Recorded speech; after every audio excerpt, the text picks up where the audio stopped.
Sup? Whoa, that's like really dark.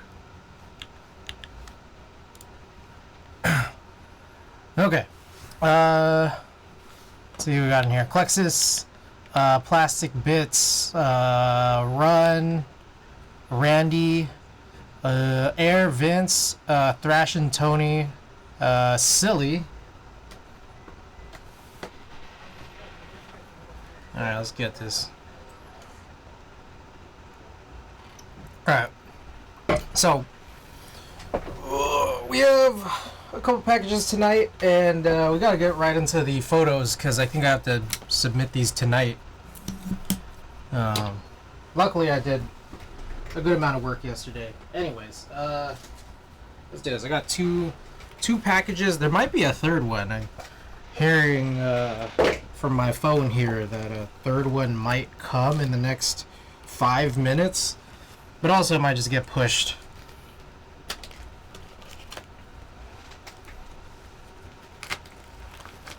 Alright. First package.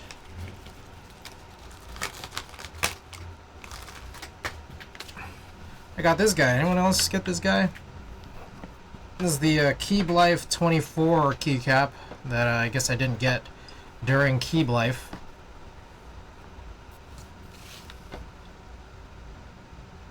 As that guy sells his promo services, you can hire me on Jesus Christ if you got outside your business. Yeah. Yeah, he's got like he's a whole influencer for sure.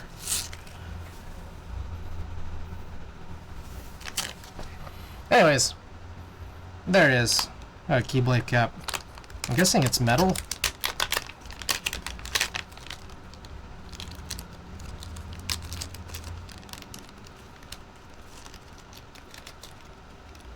Yep. Metal keycap. Sweet. Well, I'll put it in this bag so I can keep this little other tiny bag. That's cool. Yeah. I wonder who made it. There's no logo marking, so it must have been Keep Life who made it. Zenclack and Inventory.co? What is Inventory.co? I don't know if I've heard of Inventory.co.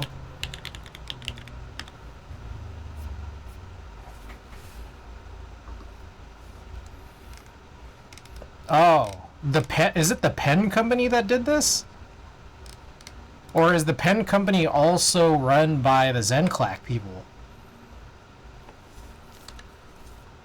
Oh, that was Zenclack? I guess. Yeah, Zenclack emailed saying like, hey, if you didn't get this, we don't think you got this. Just send us your address. Okay.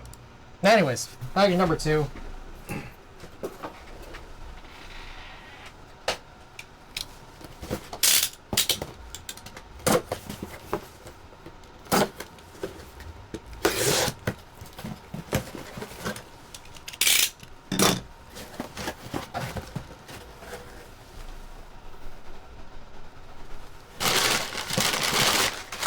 Now, this came real fast. I ordered this like last night.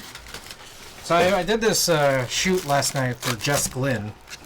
And I realized I was down to like kind of like my last batteries, so before the show I went and bought some CR123A batteries, which I guess I bought several years ago from the same brand. This is Surefire.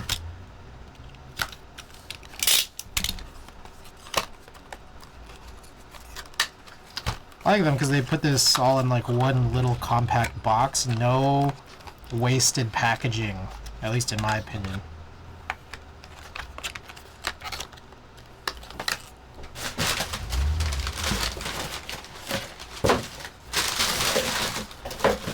Alright, and then separately, so you guys know that I'm like recovering from that washcloth thing.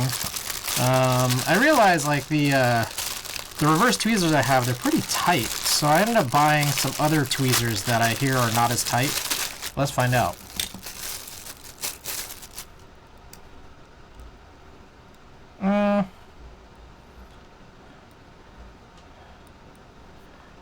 They're still pretty tight. I think they are less tight though.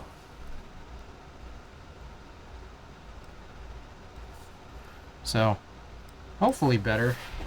Maybe I could just grab it to compare. Oh, here.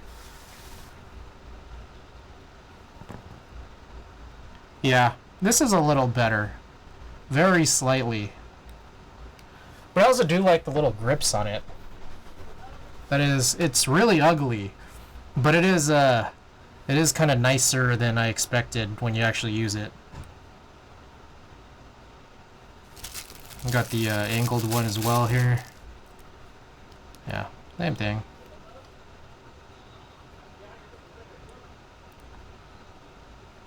These are maybe a little lighter. Yeah. These might actually be a little lighter. So, nice. Okay. Sweet. Alright. Those are my 2 packages so far, apparently. We'll see if the last one makes it here. Well, let's see if it's actually made it here yet.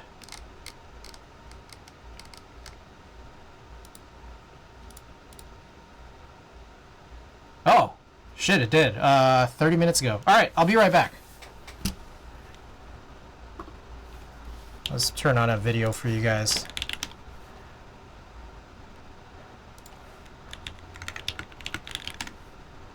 Why not Bart skating? Let's see.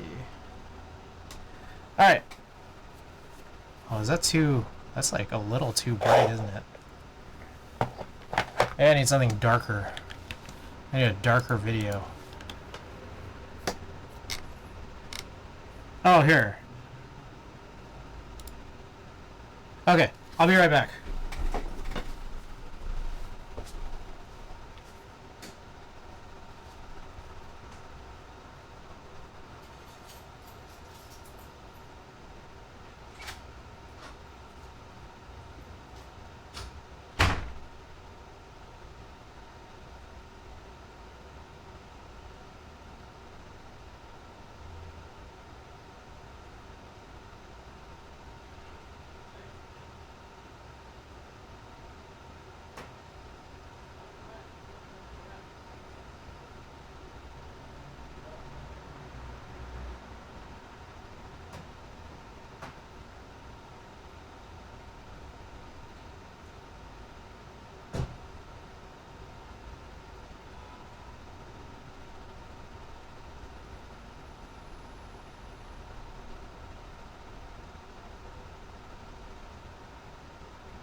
Oh!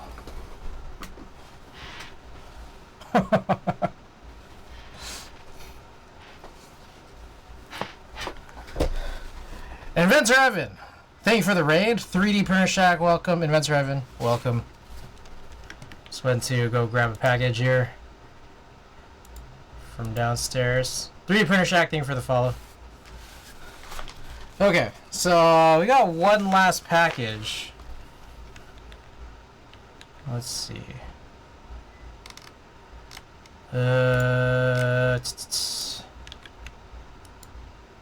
Anyone out there, feel free to redeem. Inventor Evan, thank you for the follow. Corn, welcome. We got one package left.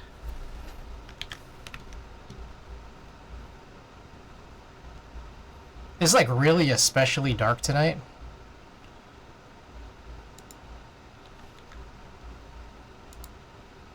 Oh, Corn, thank you for the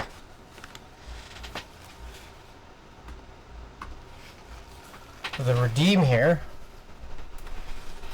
I have all the lights off, and I guess like some of that ambient light is typically somewhat helpful, but you know, I'm keeping it off because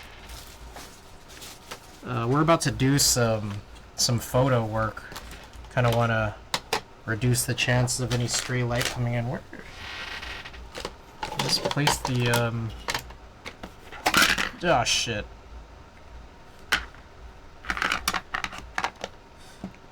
I misplaced that little envelope over there. Oh, here it is. Here's a shout out. So what are you doing tonight? We're doing some photo film scanning tonight. We'll see how long it takes. I'm gonna try to not make it take so long. Dude, is that a Berserk shirt or Dark Souls shirt? This is a Berserk.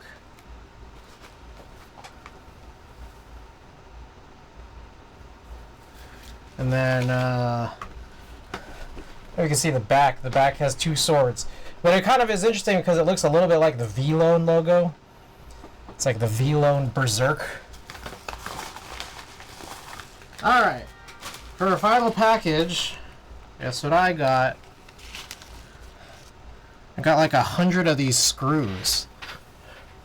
These are the apparently self-tapping screws that I think we need for HHKBs. I needed a bunch of extra ones because the ones that I pulled out of the HHKB, I think it ended up being used in the Live Oak. So I just needed some spares. And I'm not sure if these are 100% spec, but I guess we'll find out. I thought those were Milmax sockets for a second. Yezi, welcome. Yes, check out Watagaki, the brand that does all these t-shirts I get to wear on stream. I usually do sticker giveaways too, but I'm out of Watagaki stickers. But anyways, if you go and follow them, you can see when their drops are. I think they just ended a drop. But also when they do have drops, you could use my code CGBWEN for 5% off. Alright, so let's get right to it. Okay. Maybe should we go with this view? I guess it doesn't really matter. Okay. We'll go with this one. Now you can see more. And then also make some adjustments here. What else did I want? Oh, this. Hey, real quick, you do any keyboard topiary / HKB services? I mean, I can. I've never offered it, but there's I did see your messages. Now that I'm remembering, yeah, I did see your messages. I came back from a Legree class, and then I went straight back to work. Today was crazy. I was working for like, I don't know, way more than I'm used to working.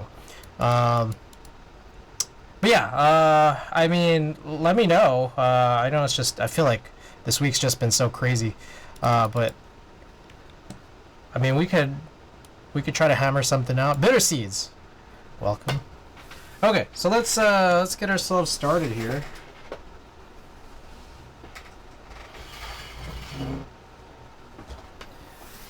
You like the S60 V1 / V2 and Snipe more than the S60 HG, right? I would say so. But, I mean, I also did at some point get a build on the HG that I did like. But there were a lot of, you know, there's, especially the V2 and the HG had like a lot of variations, like in materials. So, it's just like, it's kind of, I mean, there's a lot. There's a lot you could go with. And I'm sure there's something that you could end up building that you would like out of any of them. That said, I did like the V2 a lot. Surprisingly. I think that they're There's good things. There's good things and not so good things about each of them. I did really like the V1 for the build process because the daughter board is screwed into the top case. The HG looks really cool. I'll give it that. The snipe has a really thin, nice bezel, and the V2, I don't know, it just seemed like very tightened up, very locked in. Send me your way and I can work out the details. All right. Yeah. So I don't know. I like them all, honestly. I don't know which one I really liked the best, but the HG was expensive. Have you seen his new Real Force case? I have not. Been debating between them all. What I will say is this. I think a lot of people were waiting on the ability to have something that that looked like the HHKB HG, like the original. And I think it was so exciting to finally get something like that. Now, with that said, they are like so widespread at this point that it's just like, oh, okay, like there's a part of me that feels like it's kind of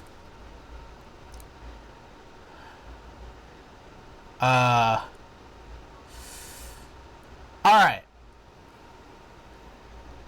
It kind of makes me feel like the UTD situation, where it's just like you kind of wanted to make not necessarily like a fake, but you wanted something to reproduce the experience, and then it's just, I don't know, it's kind of like, oh, okay, now they're kind of all over the place. So I got a little tired of the design, honestly. But it is a cool design. The rear piece I always thought was pretty cool. Yeah. But I do have a build that I do like. Milk and Vodka, welcome. I'm tempted in buying this parallel snake used for $750. How much did it go for? Do you think cheaper will come along? Maybe. I don't think the snake cost that much. I remember thinking the snake looked really cool, but I don't really recall it costing that much. And I don't know. I can't imagine that like it's something that was so hyped that like it blows up in value. Anyways, let's get going here. Now, I gotta do some of these scans. So this one, I started halfway into this role from the Sports Basement meetup for the actual concert, but we'll do this here. Oh, Randy, I see what you sent. Oh. Interesting logo. Yeah, he hasn't really put logos on things to this point, has he? That's cool. It's pretty nice. What are your heaviest 60s? My S60 V2 copper is probably like 8.5 pounds. Anyways, okay, here's another thing. This little rocket blower that is supposed to blow dust off. There's a part of me that wants to just bail on using this unless I see something really, really bad. I hope I don't. But what I noticed is that like this is kind of also flaring up that whole squeezing carpal tunnel thing. So maybe I'll just not do it. And then on top of that, because of that, I think it'll just be faster if I don't.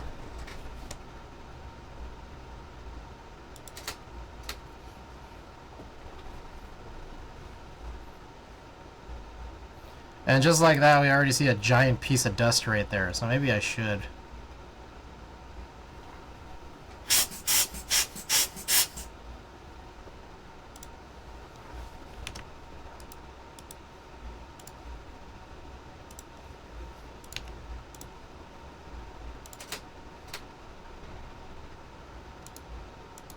Alright, it's gone. Alright, I guess I should.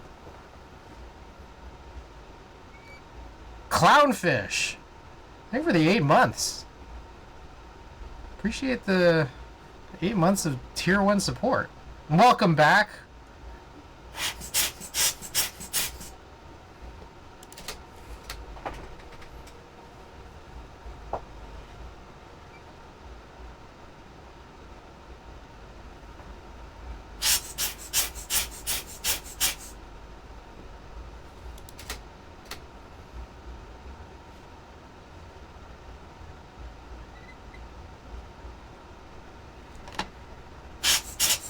Alright, I have some news and notes. Also, I'm probably gonna not do as many blows just because it's a lot. Well, we'll see when Savior comes in, because a lot of this stuff he might want to hear.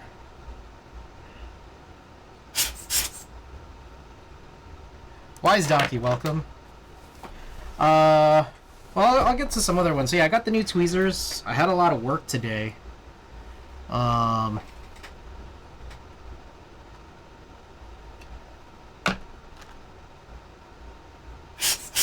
Somewhat funny thing, worth mentioning. So I started on another set of switches last night.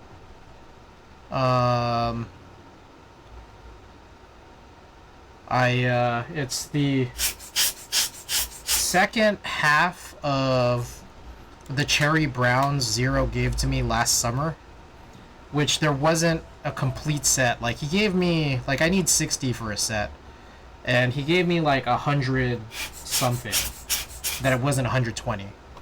So I had to like recover a bunch of Cherry Browns elsewhere. I think someone sent me, I don't know if maybe I bought it off Milktooth, or if someone sent me like 10 Browns to like kind of finish it off. Whatever the case is, I appreciate it for whoever it was that sent it to me. You might just be Milktooth. But I started cracking them open yesterday, and a few funny things happened.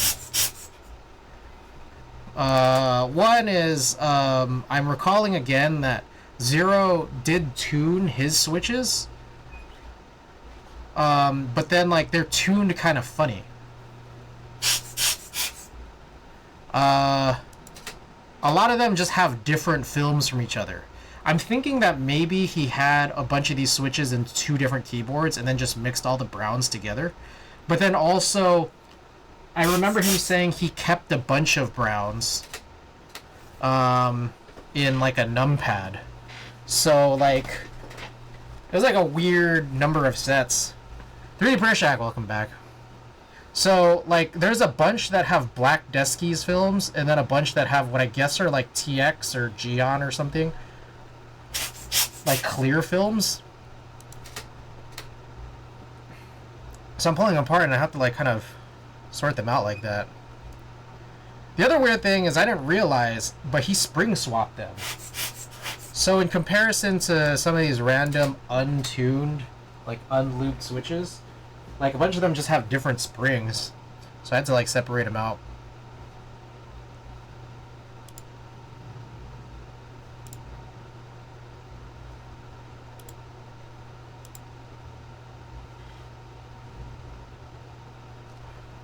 So anyways, this is going to be kind of weird because now I have to, I feel like I have to spring swap all of them because I'm not going to use like 2 different spring Cherry Browns.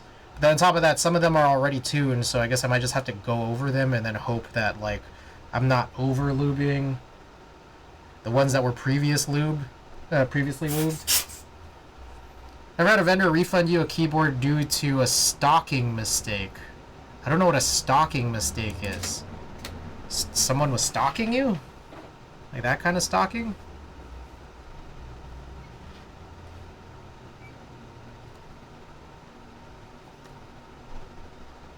Yeah, it sounds like you're gonna have to start over. Yeah, so like I think my plan is just to go super, super light on the lube.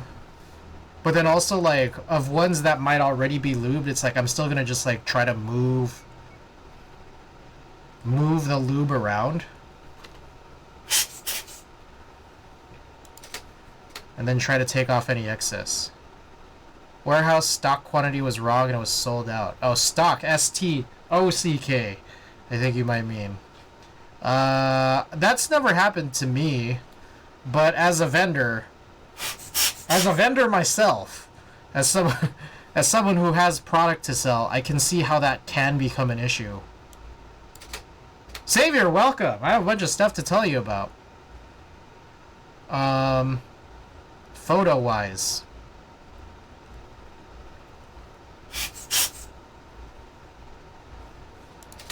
But welcome back. So, I don't know what order I should go in.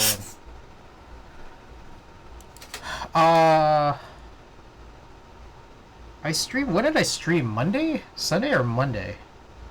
I don't remember. I think it was Monday. Monkworks refunded me the S7.7. I see. Why does Monkworks sound so familiar? Did I buy... I feel like I bought something from them once. What kind of board? ISO macropad, it ruined my week. They said their stock was wrong. I see. Okay, so, I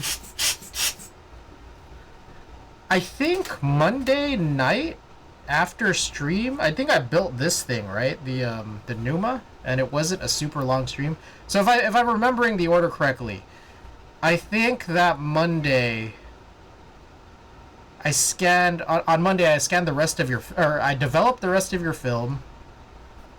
Tuesday I worked on scanning it all, but I haven't gone over all of it. But the thing was, after I developed it, I found just like a lot more gritty stuff. There's a lot of like gritty sand stuff.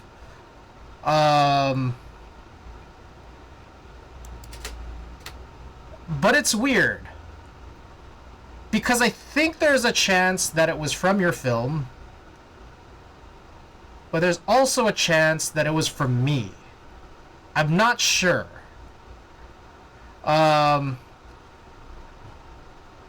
So, okay, how do I explain this? I have a bunch of gloves, and I think at one point I lost gloves behind, like, I lost one glove behind a shelf. So I was just like, fuck, okay, I'm down to like 2 pairs of gloves left, really. So I wanted to reserve this one for handling, like this pair of cotton gloves for handling film, like when I'm at my desk. But then I found another pair of gloves, like in a closet over there, that I remember I bought from B&H, because they were referred to as being like anti-static gloves. But I get this feeling now that those gloves might be just kind of rubbing off some gritty stuff. Possibly. I don't know. I just threw them out after I realized it, because after I developed your film, I'd already gone through like 25 rolls on this batch of chemistry. So it's like, I could have gone more, and I wanted to go more, but I'm just like, I don't want to deal with all this weird gritty stuff anymore, so let me just get rid of it. I'll just buy some new chemicals. Kind of like, I was a little bit like bummed, but at the same time, it's just like, it's fine. I got my money's worth out of it. It's okay. But the thing was, I did this shoot last night, and then I was developing again, and then I realized, like, oh, there's still a little bit of gritty stuff in here. So I'm like, I don't know if some of it was held over from when I was last doing your film, or if it's something that's literally coming off my hands. Because, like, I'm pretty sure all the rest of the film I developed last night was pretty clean. What was weird, though, was that, like, the 2 grittiest ones... Okay, I'm just gonna throw this out there. The 2 grittiest ones, like, when I was actually handling the film inside the dark bag, what I remember is coming out of it and then trying to count, like, in order which ones I put in the dark bag, and figuring out which ones like, I was like, it's just like, this is just so sandy or something. And the two sandiest or grittiest ones were ones where you were at what I guess is 626 Night Market. And I've never been to 626, like, I know what 626 Night Market is, but I've never been. So, like, it just makes me kind of wonder, like, is that, like, a sandy area? Or, I don't know, I don't know if the 2 rolls of film were the same, from the same batch, from the same person or something, or the same seller.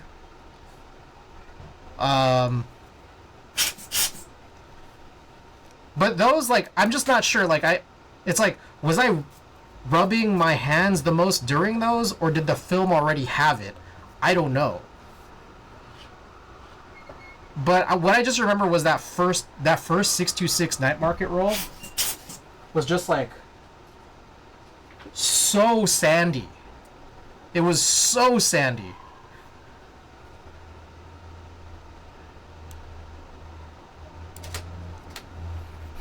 $66 pretty normal, not the beach. I did see some beach rolls, but if I counted correctly, I don't think it was the ones at the beach, but I'm not sure. I'm not sure if there was some beach overlap with the 626 night market ones, because I just remember like I was like just quickly looking at the net. We could look it up because I finished the scans, but I haven't finished like actually going over, doing all the heels, verifying what the colors look like, but we can look at it later. In any case, if there is the chance it was my gloves, I'm like, man, I didn't need to do all this. Like, just drop another $65 on chemistry. I didn't need to. I mean, I would have needed to eventually, but I probably could have stretched it out further if I never dropped that glove behind my shelf.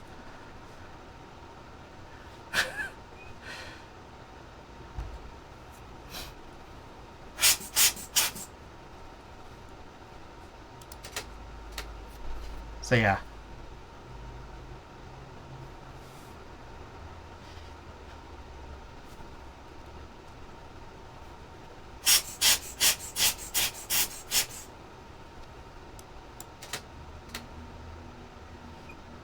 Okay, let's see how much.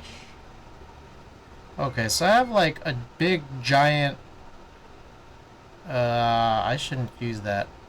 In conclusion, gloves are right. So here's the other thing. I started reading more about like what gloves people use. People say just use cotton gloves. And what's crazy is that like these cotton gloves that are in my hands right now are really nice. And the funny part is, I think this came with the Midway. So I'm just kind of like, should I like email the Bolsa guys, ask them where they got the gloves? Because these are like kind of perfect. I was thinking about grabbing some from B&H, but apparently B&H is closed for like a week-long holiday, or so, something like that. Meanwhile, I was looking on Amazon, and Amazon just seemed kind of suspicious. They were like different. It was like they had a bunch of different brands, and then a bunch of mixed reviews. So I'm just like, eh. But maybe I should just ask what Midway or what Bolsa did for the Midway. Okay. Roll number 1's finished. I think we're just going to do 4. I'm just going to be perfectly honest. I worked from like 7:45 to like 7:45 today. AM to PM, not AM to AM. So I did work like nearly 12 hours. I did take a break to go to a Legree fitness class. But I don't know if I have the full brain capacity to just like do more than I need to tonight. Which is scan all this film, process all the colors, cull, and then send it off to Golden Voice. So I have 5 rolls, but I'm probably only going to do 4. So anyways, we just finished number 1, so I'm going to go grab number 2 in the bathroom. I'll be right back.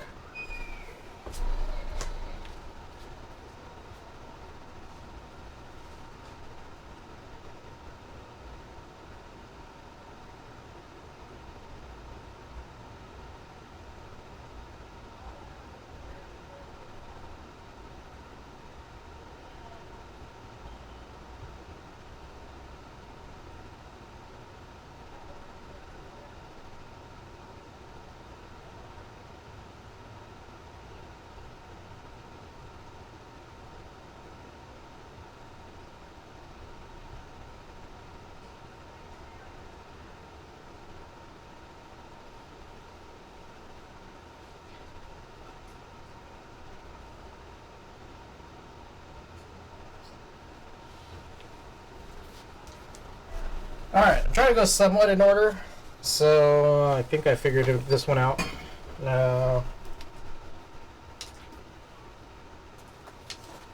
Kind of figured out a trick recently, so let's try this. Let's try this out again here.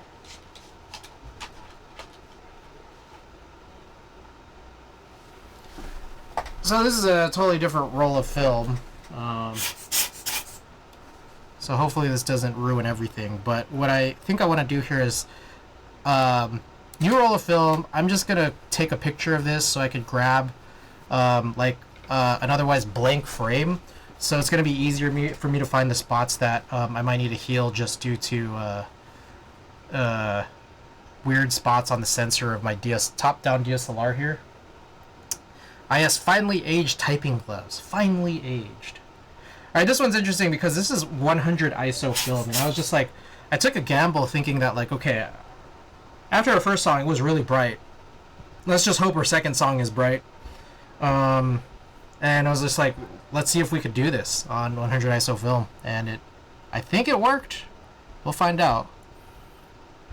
Koala, welcome. N1.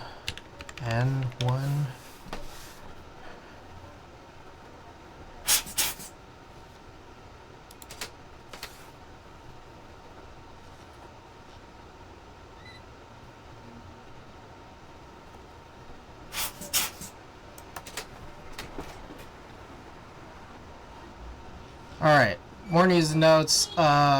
We'll see it shortly, but, oh, Savior, another thing, too, is, I used, your other expired Superior 800 during this show, just to see.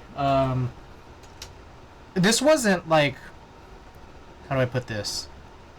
I'm gonna be totally honest in admitting that, like, this did not appear to be a high-stakes show for Golden Voice, so, I was just like, let's just, like, fuck it, let's just run it. Yeah, it's pretty fogged up. Similar to, like, the, when I did the, Future show. That one was pretty fogged up as well. 2-1A, alright.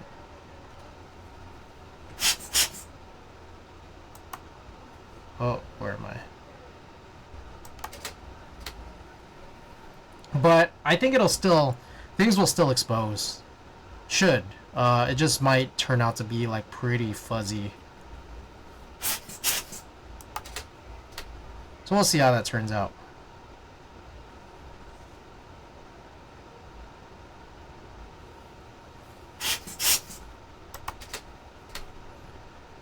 Finally, I've been using these, like, kind of, like,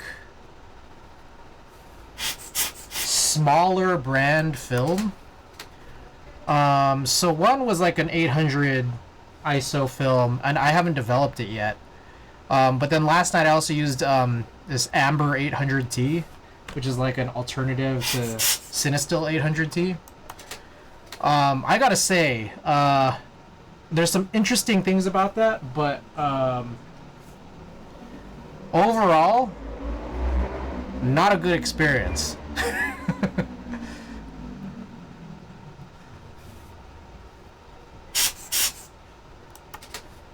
So, for those of you guys who don't know, we talked about it a little bit in chat, but, like, Cinestill had, and I guess still has been under fire for, you know, basically, I guess kind of like trademarking the term 800T, which is commonly used to refer to, like, ISO 800 rated film, that is meant for tungsten light. And here's what I think has happened. Here's what I think and what I hope has happened. And we kind of talked about it a little bit before, but I feel like because that happened, like, they're trying to just kind of, like, you know, kind of make a big name for their brand.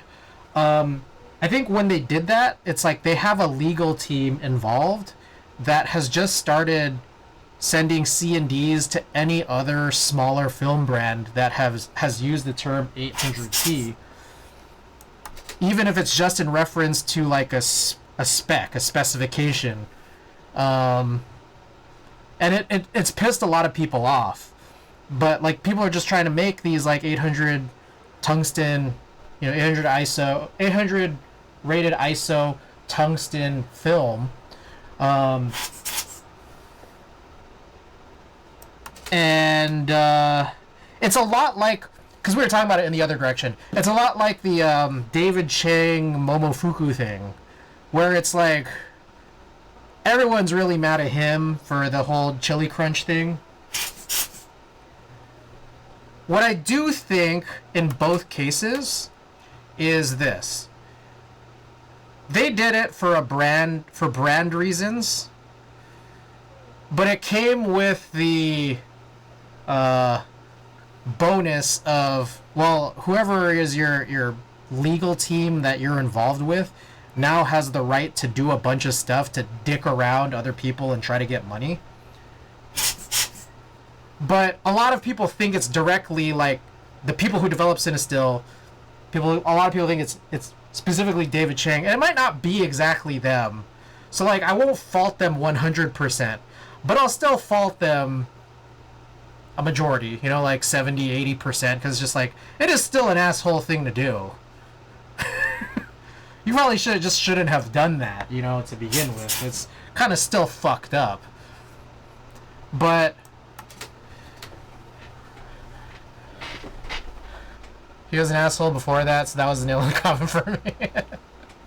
Okay, fair. So anyways, yeah, a lot of people really hate Cinestill for this reason. And there's, especially when it first like happened, a lot of people just started blasting them like crazy on social media.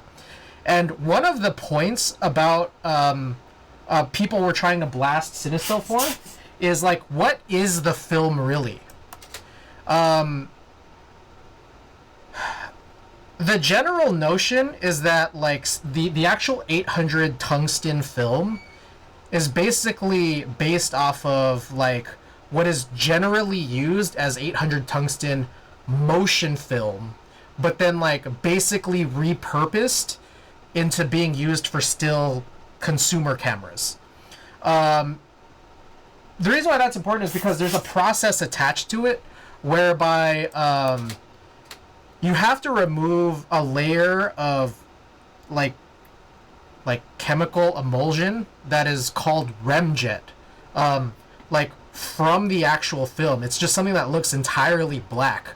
That I think it's generally like, it's something that's okay and is there for motion film, but is otherwise kind of not necessary and gets in the way for when you're actually using it in like a still consumer camera. So the idea is that like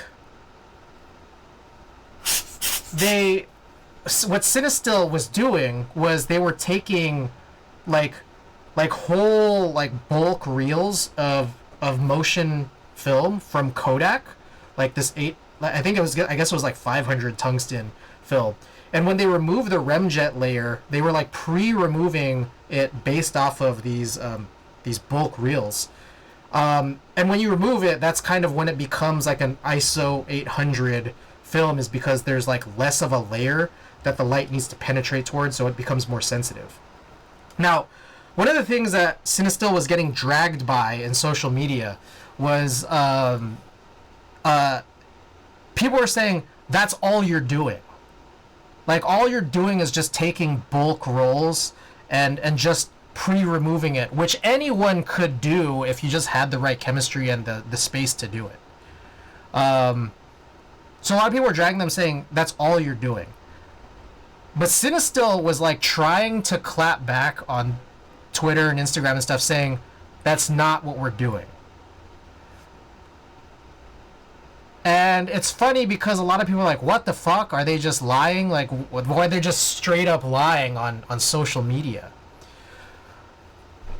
But I think they're technically right, because someone pointed something out, and then on top of that, I do believe it based off of what I can see on the film, which is that like they're not doing that anymore.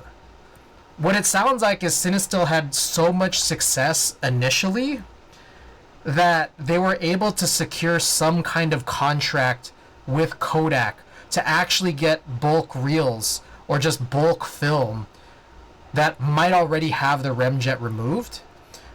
Because the actual, like, so my understanding is the part with the sprocket holes where there's actually stuff printed on is called a rebate. The rebate changed at some point, and it was just like, it got so much nicer because before, when I believe that they were just doing the pre-removal of the remjet, there were no numbers on the frames rebate. So like you'd scan and you'd not know where you were. So if you just like mindlessly missed a frame, you wouldn't know. But then at some point, there was just some hard point where you bought Cinestill, and all of a sudden there were frame numbers. So like the whole look of this had changed to be Cinestill branded, whereas before it was like Eastman Kodak branded, with no evidence that it was Cinestill. So I do think there was probably something that did technically change, but it is still like Kodak repackaged film that they're contracting from them, I think. So why do I bring that up? Is because there are still other smaller brands producing 800 ISO rated tungsten films, and I got my hands on one, which is I think going to be the next roll after this one. And one of the things I realized is I'm pretty sure this Amber 800T that I have in the bathroom that we're about to scan is doing what Cinestill used to do, which is pre-removing it. And I say that because it looks exactly like old Cinestill, where it doesn't have a branded rebate, but it just has like the regular non-numbered Kodak Eastman like imprints on it. So that's part of the reason why I don't think it's a good experience to use. Because I almost need those numbers to make sure that I don't miss a frame, because sometimes I just mindlessly do. So that's one of the reasons why I think I'm gonna bail on it. Reason number 2, I found out that I guess I didn't realize it in advance. My roll was only 24 exposures. Maybe it said it, but I just bought it not realizing. I thought it was a 36 exposure roll, but it's not. Apparently, I guess here it says 27 exposures. I don't know. We'll check. We'll check to see if it's what number it is. But I just remember, like, I was shooting thinking it was 36. I was like, wait, that ended really early. 24 exposure pisses me off. It sucks, but at the same time, it is nicer to handle. It is like physically handle. It's nicer because it's just like I don't have to worry about it like flopping around when it's drying, because I hang it on a door. Less frames to scan, less frames to cut, or smaller strips to cut, or fewer strips to cut. So it's like I like it for those reasons, but it does kind of piss me off that it's like I'm still using the same whole sleeve for it, and it's just like I have to change the film more frequently. I was forgetting to miss some shots because of it. Yeah. Yeah.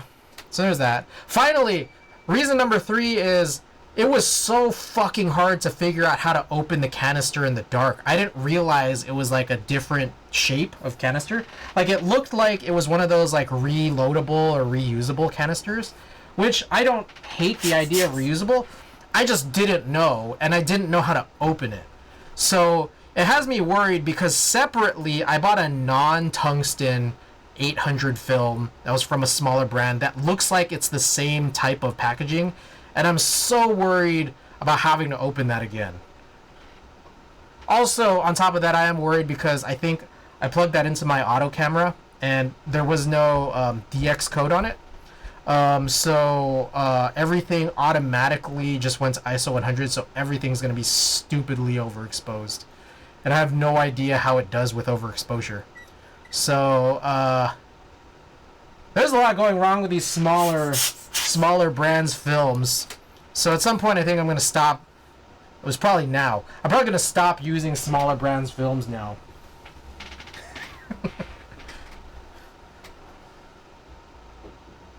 6. I'll probably just stick to Cinestill as much as everyone hates it. It's mostly like an internet thing, you know? That's a funny thing, right? You know, I realize what's kind of funny is just that there are... Like, by our nature, myself and everyone I know, which includes all of you guys in chat and most of my in real life friends too.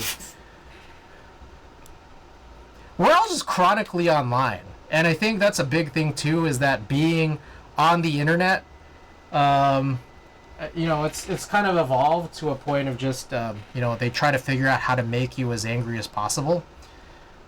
Whereas like if you're just not on the internet, like no one knows about this. Like I've heard stories about people talking to people who aren't on the internet. Like old people who are just like, I haven't heard about this Cinestill thing at all. Like I don't know anything about this. Like they're just like, what there's Cinestill controversy. There's like people who are reacting that way when they realized when people were asking people who are on the internet chronically were asking people who aren't. It's like the Chick-fil-A thing. It fucking warps your brain, really. Yeah, it really does.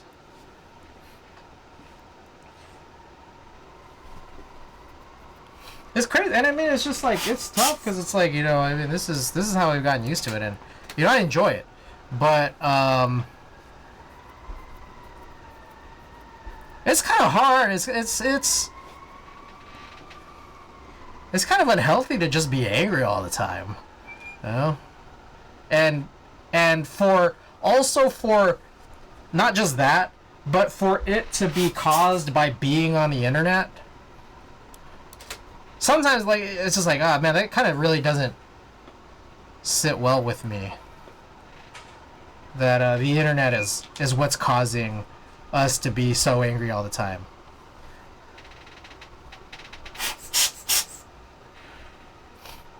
The LGBTQ people, but like, bag my Chick-fil-A sandwich, no pickles and American cheese, please, thanks. I mean, I don't eat Chick-fil-A because I don't eat meat, but, it's weird because it's like I don't know, like for me, like there's a handful of things and people that like I personally do boycott, but like I don't really talk about it. It's just like, okay, this doesn't really fit my principles, so I'm just like, well, if it doesn't really fit my principles, it's like, well, I'm not gonna give them my money, and why would I don't think they deserve for me to even like be talking about them. But I mean, the thing is, like, we all pick and choose our battles, though. Because I mean, you can't just like, if you boycott everything, you'll just do nothing. So it's like, again, I don't eat Chick-fil-A because I don't eat meat, and on top of that, the other thing. But I mean, they just kind of work together in that way. But with that said, it's like,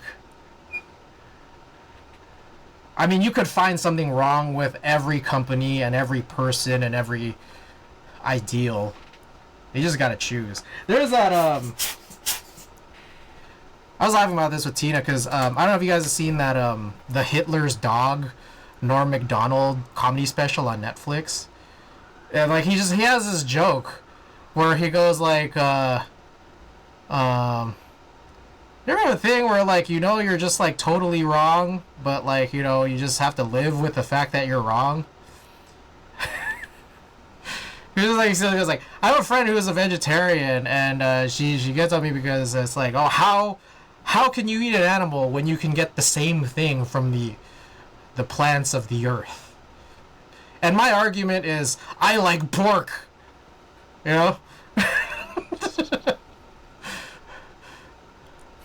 Dude, the last month of looking at threads, there's so much rage-baiting bullshit, and I can't tell if some of these folks are just stupid or badly written bots. I don't know. There's a chance I think they're real people.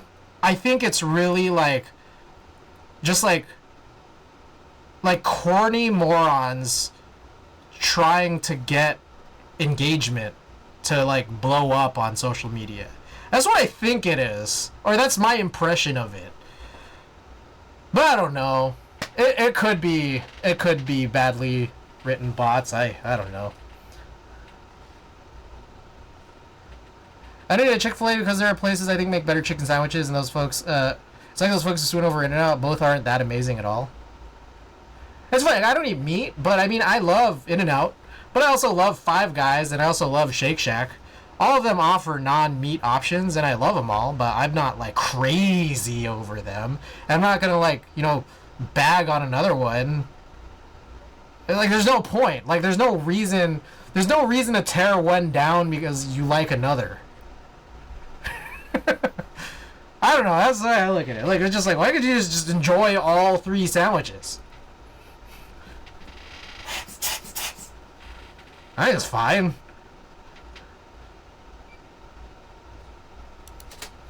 You can't just block everyone who poses a rage bait. Yeah.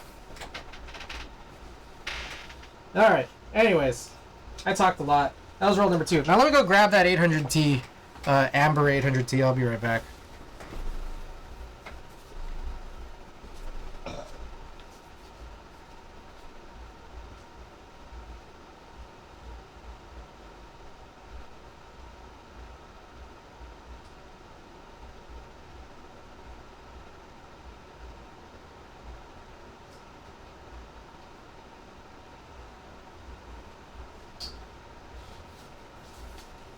Alright, it might be 27 exposures. We'll find out.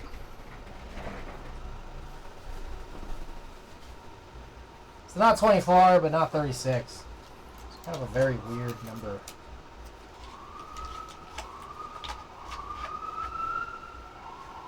Okay, I'm going to try this same little trick here where I'll take a picture of a blank frame from the next roll.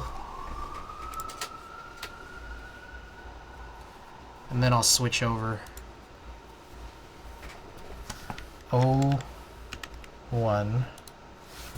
I don't back up much. I just spend my money elsewhere. I'm too old to give a fuck what others do 99% of the time. Yeah. I mean, it's kind of like... It's crazy. Again, we all pick and choose our battles, right? But I'm just like... Sometimes, like, you can't... Like... You can't always hate something because someone you hate likes it. Because otherwise it's just like, oh yeah, I hate breathing because that guy I hate also breathes. I read a bunch of the camp that, like, I send as much power to you if you're boycotting and I'm happy you're standing up for it, but damn, some people just make it seem like I'm supporting a company's support over genocide or any other controversies. I'm just a hungry man. The other thing I generally have been boycotting in the last year, Chrome. That Manifest V3 shit irks me. If I want to block ads and other shit, my choice. It's like we're going towards another era of best viewed with Internet Explorer, and I'm just like, no.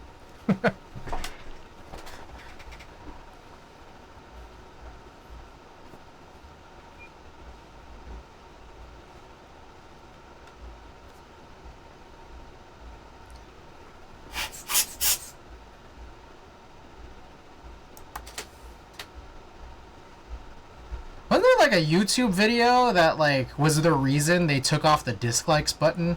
Because it was like a video from YouTube and everyone hated it. And then also, do you guys remember that video at the start of the pandemic of all those celebrities singing that Beatles song? Anyone else remember that one? Okay, this one we're gonna be really careful because yeah, there's no numbers on this. So hopefully you guys can help me be diligent in telling me whether or not I just randomly skipped a frame.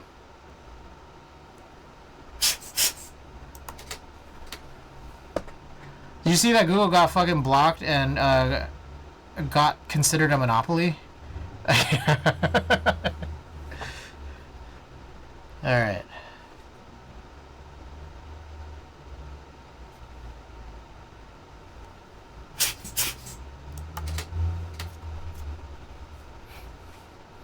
So yeah, a lot of reasons to not use Amber 800T for me, personally.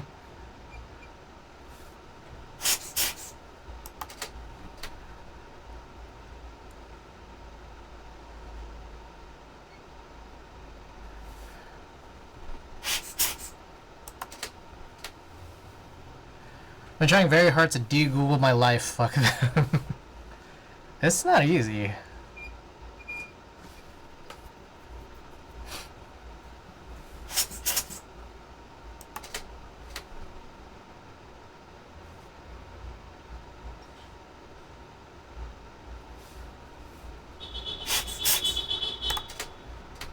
Search engine has been garbage for a while and the arrogance irks me.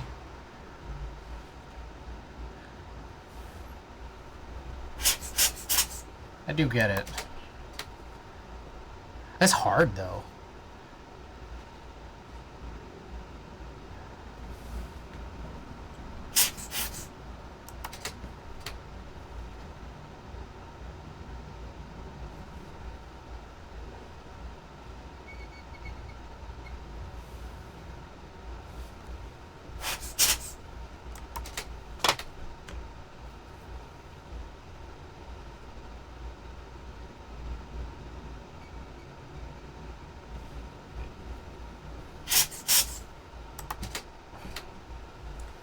Another thing I've been doing lately, I've been trying not to keep my film in the chemicals for so long. Because I realize even if I do less than the amount of recommended time, I still feel like I'm somehow still pushing because of my constant agitation machine.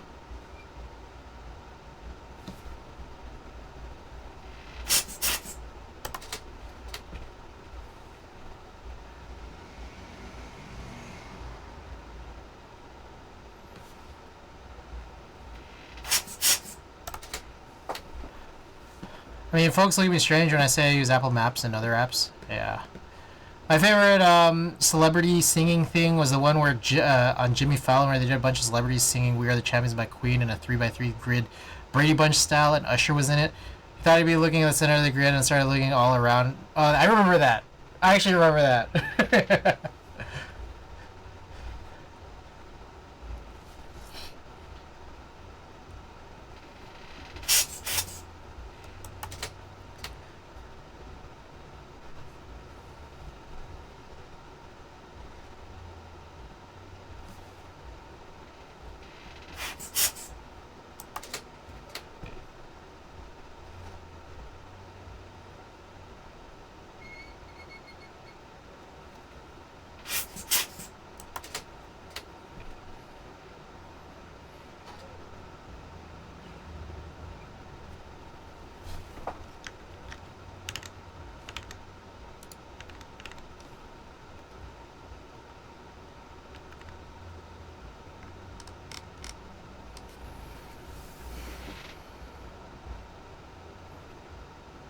I didn't take this one, right? I don't think I did.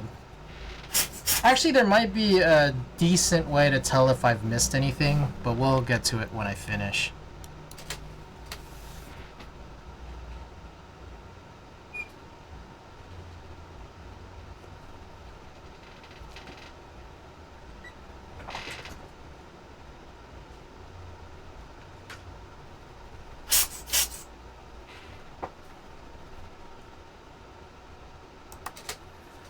Alright, more news and notes. Is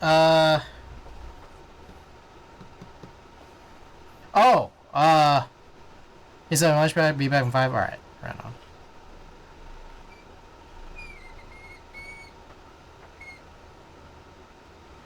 So, Darling is supposed to end, like, tomorrow, right? What do you guys think I should do? I'm gonna buy it, but what do you think I should do out of these two plans? Should I buy it from Novel Keys? Or should I buy it from Oblo?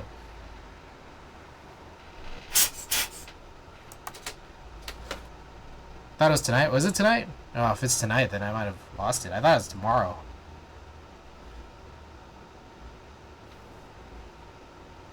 Anyways,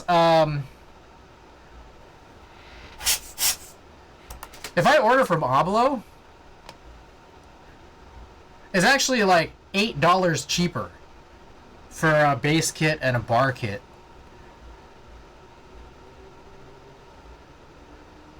And I'm like, do I get it early?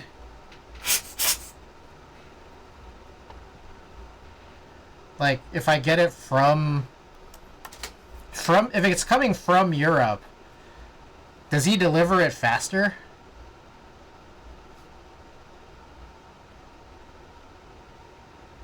I don't know.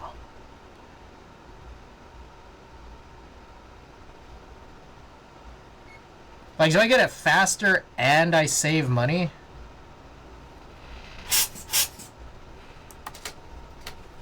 Okay, so apparently that's the last frame, but there's only 26 photos here. Now, here's the way I think we can do this.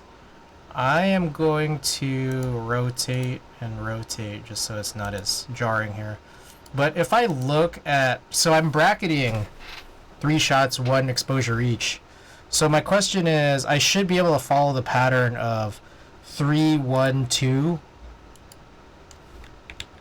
3, 1, 2, 3, 1, 2, 3, 1, 2, 3. So I'm looking right here.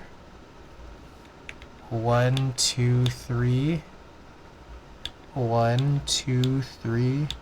1, 2, 3. 1, 2, 3. 1. Whoa, hold up. Oh, okay. Never mind. 1, 2, 3. Wait, so I got scammed. I only got 26 shots from this? Yeah, Oblo might be the move. Yeah, I think my only issue is just like, what if there's some fucked up customs thing? What if I'm missing a key? Like, is shipping... Like, that's like the common debate is just like, is there going to be some kind of problem in shipping because I'm ordering internationally? Now, historically, I've not had any issues with Oblo at all. But at the same time, that doesn't preclude me from being worried. But plastic bits, welcome.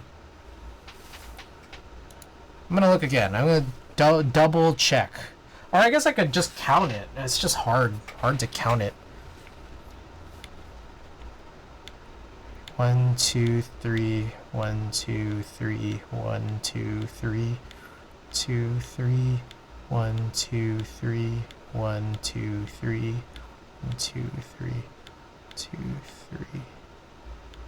So yeah, maybe the best last way to kind of figure it out is if I actually go and cut it, then it'll be easy to count. I guess novel keys would be the safe route if you have those problems. Yeah, $8. How much do I want to gamble? $8. Yeah, it's true. On key safety and shipping speed. Okay. Alright, we got one more roll after this. I believe it's also... I think this next one is a 24. And then after that, I have... It's Shibby's roll is the 5th one, which is not related. But I might still bring it out and then just, like, not... I mean, I could scan it. I'll scan it, but I probably just won't touch it. Alright, be right back.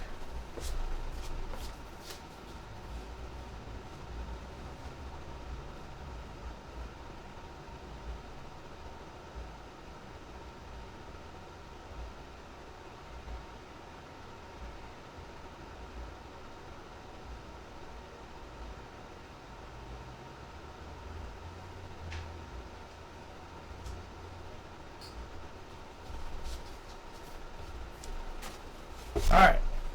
Here's the expired Superior from Savior. It's a 24 roll. I love 800 ISO film.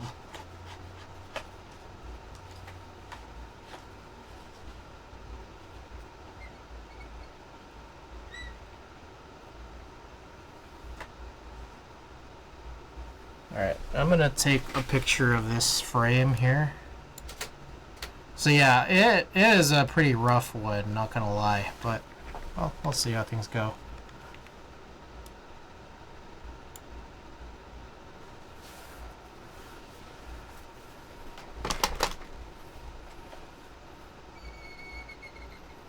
Whew.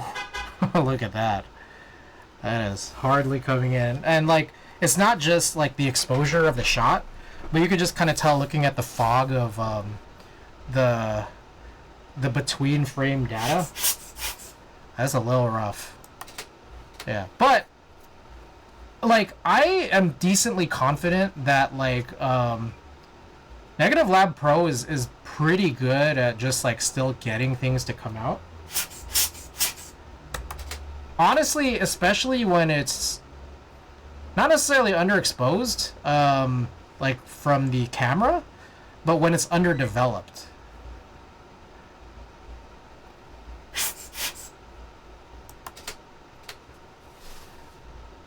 Real quick, I just want to check the numbers. 1, 2, 3. Yep.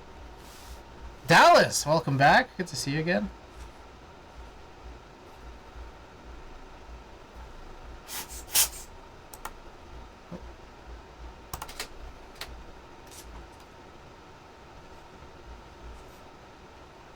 Oh yeah, this is rough.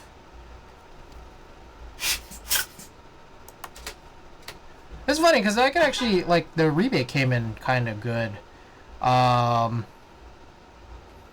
Seeing film reminds me I need to finish rolls. Ooh, that's not a good shot. I think this was the point where I had left the stage after like just a few shots on this roll, or the pit.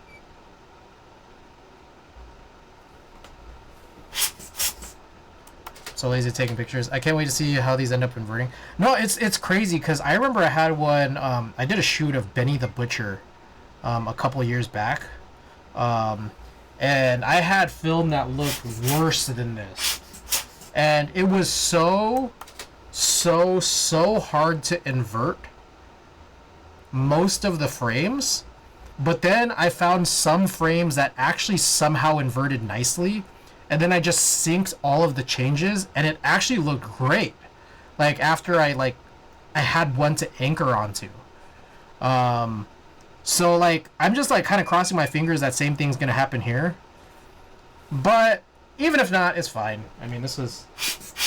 Again, I did not get the impression from Golden Voice that this was a super high-stakes, like, event. So... like, losing a shot here is not the worst thing in the world.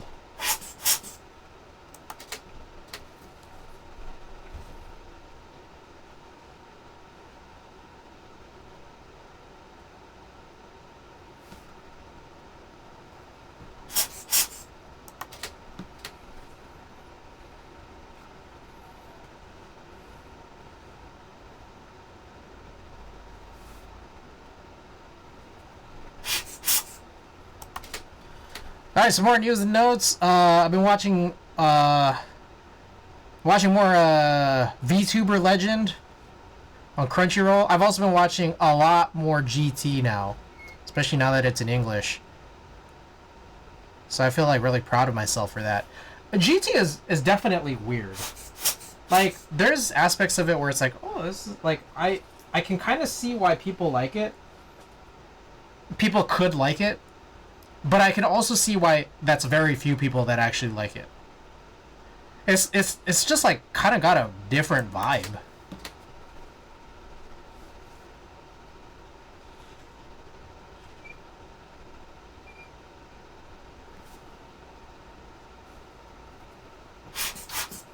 But what's nice is I finally got to spoilers. Spoiler alert.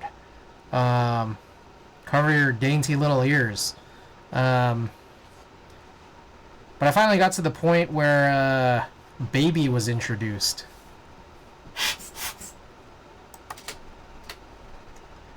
I actually don't know that much about Dragon Ball GT at all, so I'm kind of learning as we go along, but...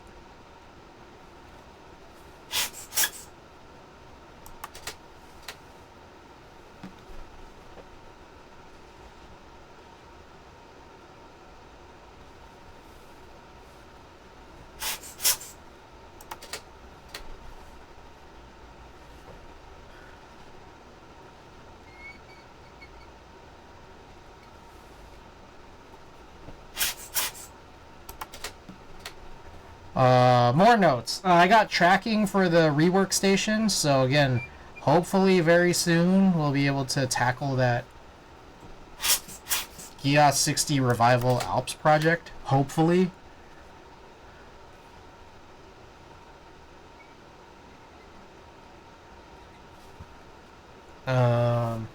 Scheduling wise, again,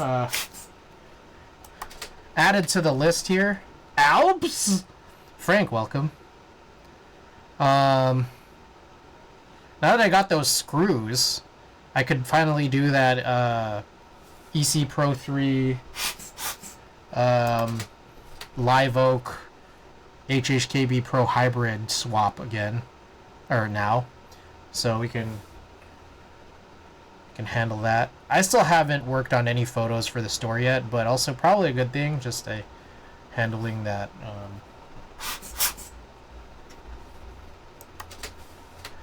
Want to handle that last HHKB Pro Hybrid first.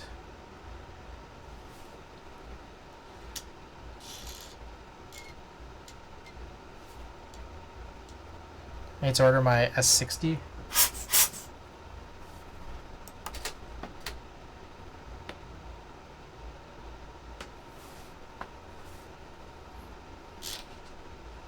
This is the last. Oh, this might be the last one.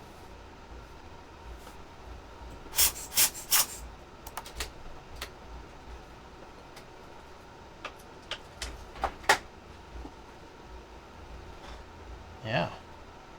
Oh, wait, no, there's one. Whoa, there's one more. Neat. Alright. Night 10, welcome. Frank, welcome.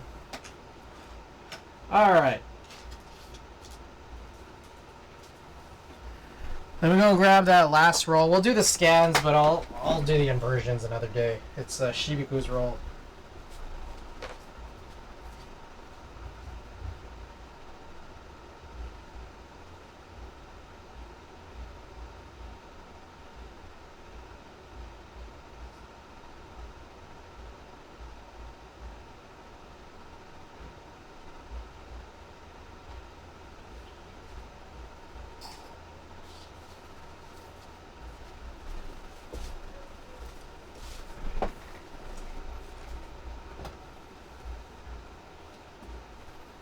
What's nice is I think this is another 24, so it should be short.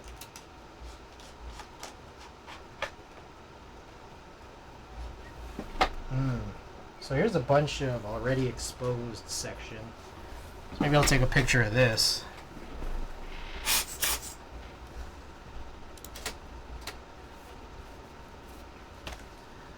Alright, and then how many have I done? First should be 03, so this is going to be 04.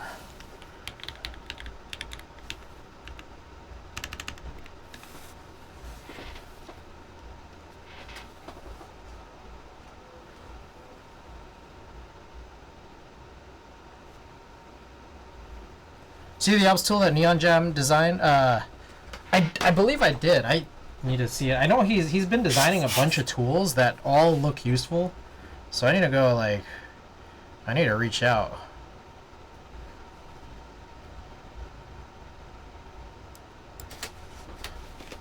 I think he also had a EC/Topre housing plate housing removal tool was also pretty lit.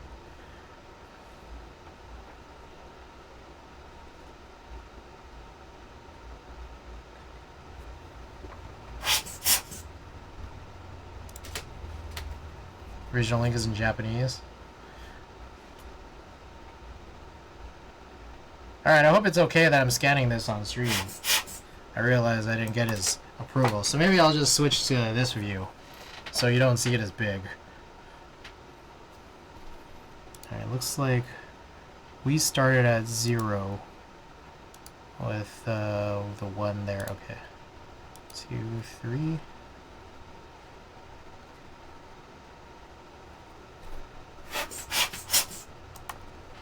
Oh, what the hell? That'll hold up in court. Yeah, it's smaller. It's harder to see, so it's fine.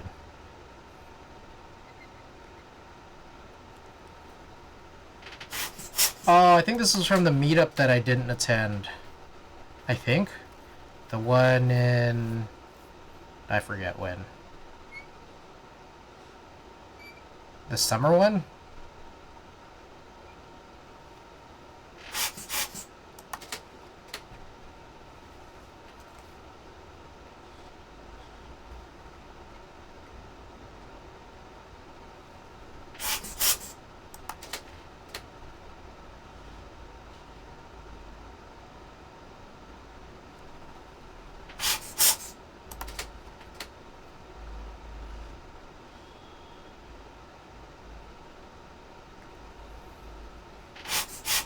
Funny thing is, he actually has pictures of keyboards, so this is like slightly more relevant. But I do have a half roll of keyboards at the very beginning of all this, so we can take a look at that.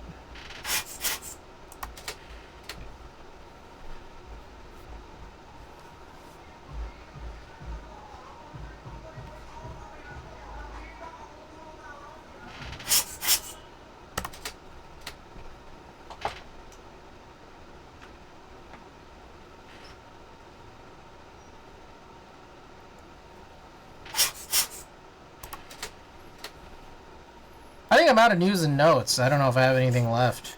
Unless you guys have any keyboard news for me. There might be more. I might just be forgetting. I don't have enough.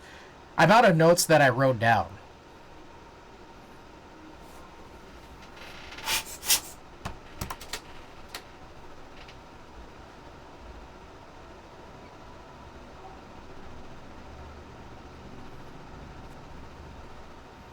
I got nothing.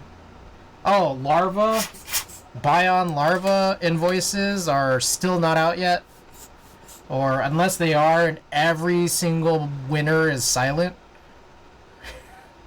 And all administrators of the raffle also silent. Been quite busy with work stuff last week or so. Man, I've had like a busy last 3-4 days now. It's kind of crazy.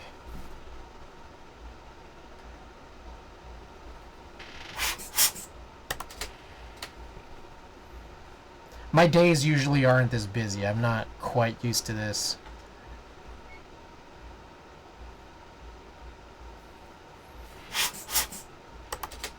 And then also on top of that, like especially work has been crazy and is probably going to continue being crazy at least for a little bit.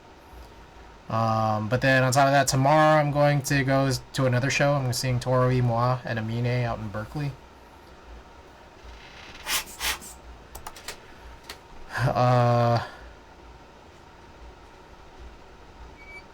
Saturday might be hanging out with a friend, but also not sure because I'm not sure work is gonna drag me into work. I don't know yet. I suddenly just got really crazy.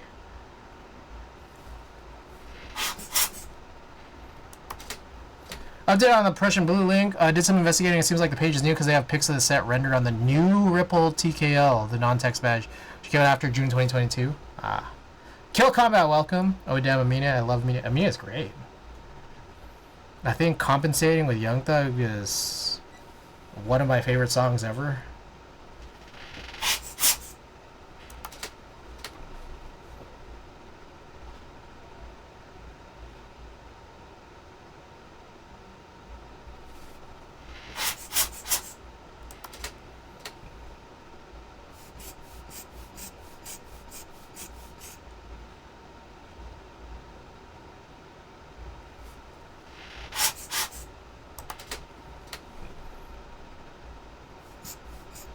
Is that the meetup with only TKLs? If only my community was finished sooner. Or my custom F1. We are no longer doing TKL only.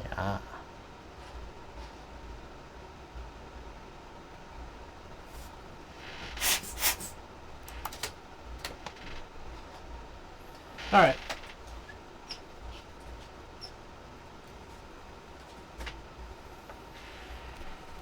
Okie doke. I guess that's it.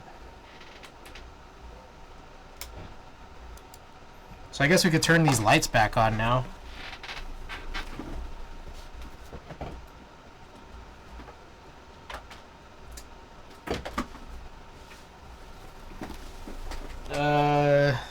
Where's my phone? Oh, here it is.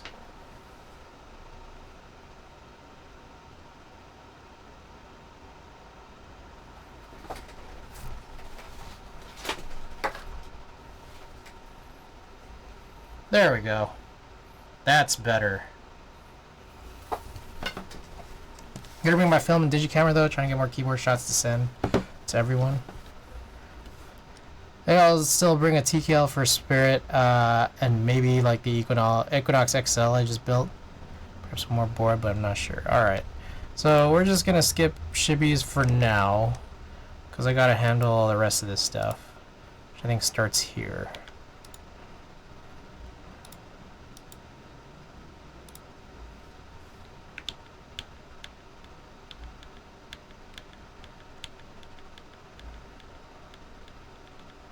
Alright, was there anything I needed out of... Oh, I guess... I'm not gonna do the rotations yet. Okay, let's do... Just pick one in the middle here. I think this is Coward. So my latest trick is to just cut in a lot. Then I sync, check none, the crop, and the white balance. And then I found out a little trick, a little separate trick. I didn't realize that when you're in this crop mode, because like usually when you use the arrow keys, you no longer are browsing through photos, but you're just moving where the crop area is. But if you hold control, you actually go through it. I didn't know this until so recently.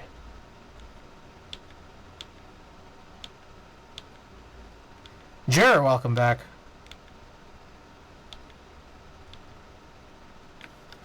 So the reason that this is helpful is because I need to make sure that I'm not in the frame area. Interesting, I didn't know. There's a few other ones. But this one is a pretty big game changer for me.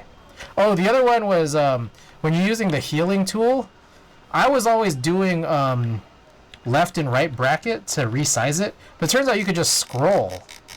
I didn't learn that until I think Maple Glades came in here and stream.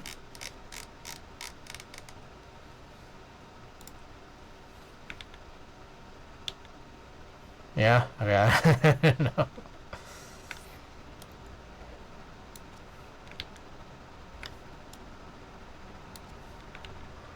Yeah, I was like, man, workflow adjustments. It's like game changers. Jur! Thank you for the tier 1. I appreciate your support. Scroll and control have a lot of power. Yeah. Spacebar has a lot of power in a lot of Adobe software. Oh my goodness, you got a hype train going on, Savior. I like that. There are the 8 months of tier 1 support with your Prime subscription. Oh wow, how honored I am to be your one and only Prime.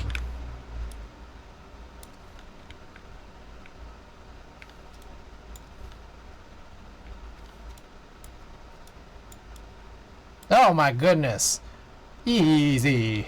Frank, thank you for the re-up there. Oh, it has been a month since like the subathon, huh? I didn't realize.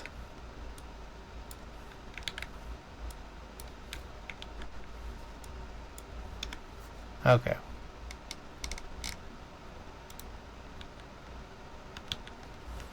Alright, so then from here, we hit that. Yeah, let's just do it. We hit the roll analysis, convert 37 negatives. Then I'll take a nice little sip of water here.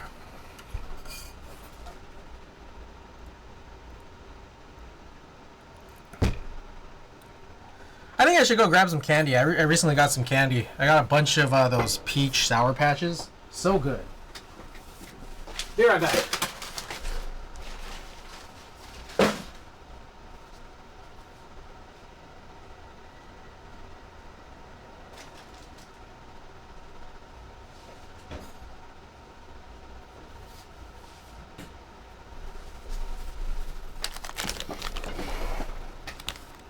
How do you store your files? Me? I have an NVMe for my C drive. And then I have like a non-NVMe M2 drive for where I immediately put my my files. Oh, Maple Glades! Welcome, we were just talking about you. Maple Glades, I think we were the one that taught me about the, I think it was you. Who taught me about the scroll to increase your brush size.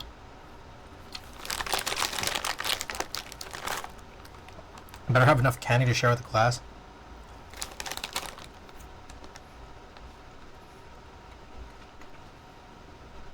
Potentially.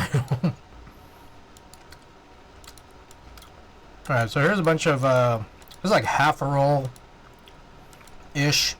of meet-up shots.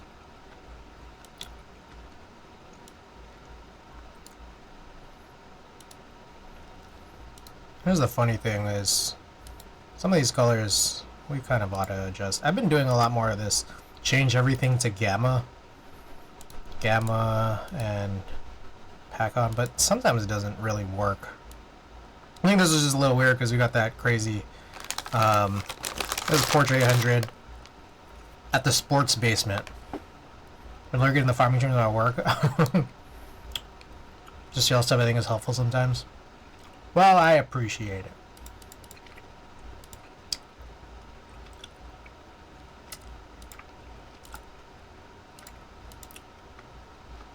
Alright, well, I'll deal with this later. We're just trying to focus. Oh, there you go. Man, Randy, remember that?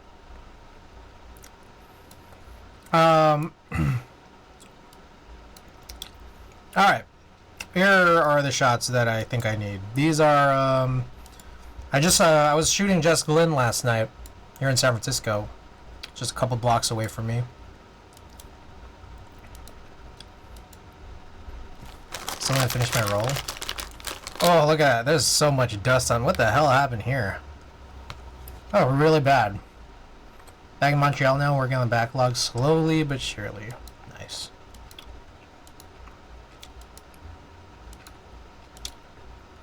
A lot of these very heavily underexposed. So this is like quick and dirty because we could pretty immediately cull, but we just gotta do this like 3 more times. But I think outside of this one, the last 2 out of 4, the second half, should be a lot faster just because there's fewer shots.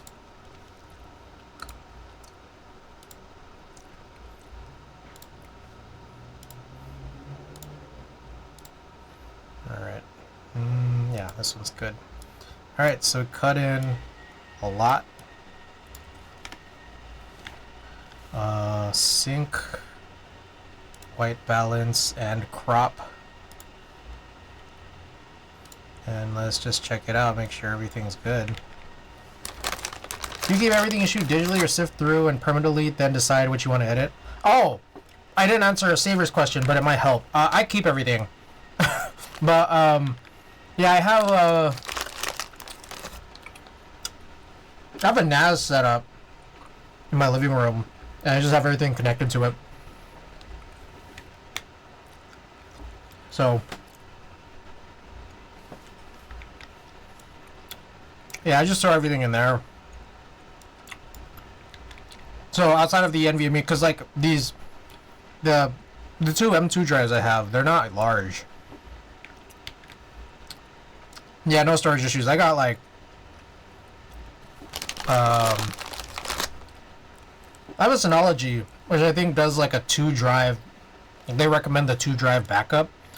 I have 6 bays, but only 4 drives right now, so it's kind of just completely replicated across 4, so I only get like half of it. But I have like,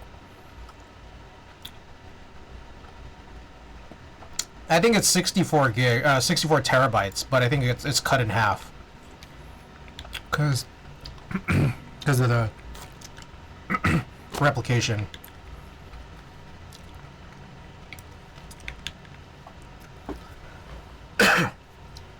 Oh, this is not a good mix.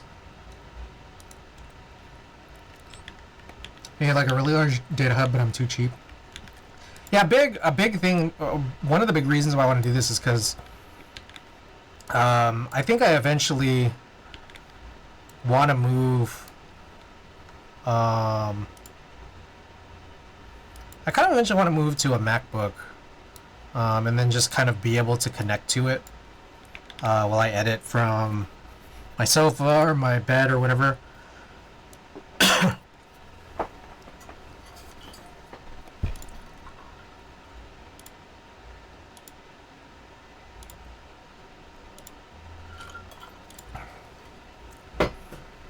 But it just hasn't happened yet.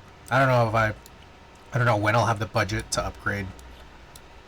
Do you sync that to the cloud as well for backup purposes? I don't. I mean, I should, but it's like I just never got around to setting it up, and I also know that it's just like, I mean, it's gonna cost money, so I haven't yet, but I don't know if I ever will. Luckily, it's like, I mean, I do care more about my photo film more so than my digital shots personally. So at least, like, you know, if everything falls apart, I mean, I still have all my negatives, which I just keep in binders.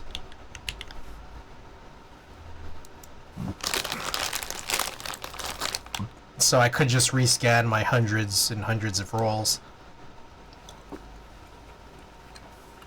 I'm supposed to be doing that now, but I just... It was a lot of work. And, like, it's annoying when it's cut up.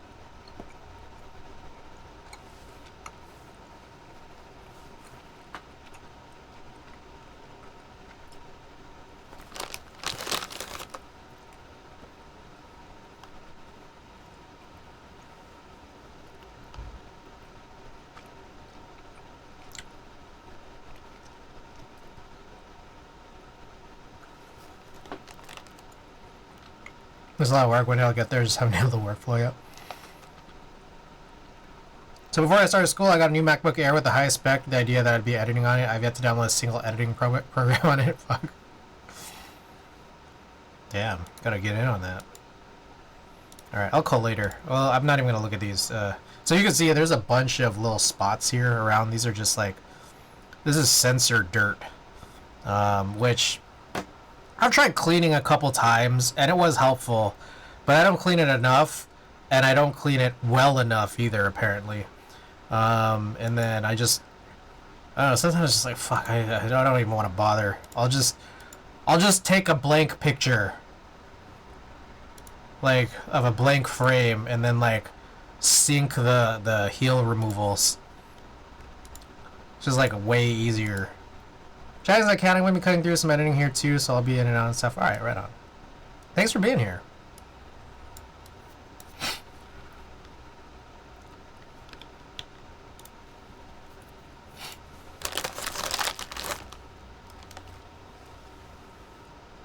So I feel as if I low-key overspent.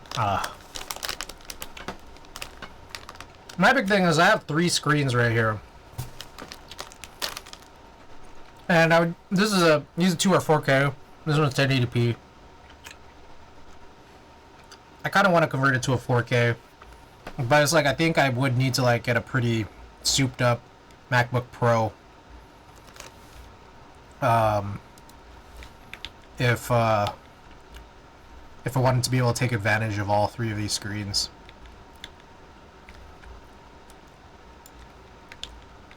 I don't know where I started. There we go. So yeah, given that, if I have to soup it up like crazy, it's like, man, I gotta work on a budget for that.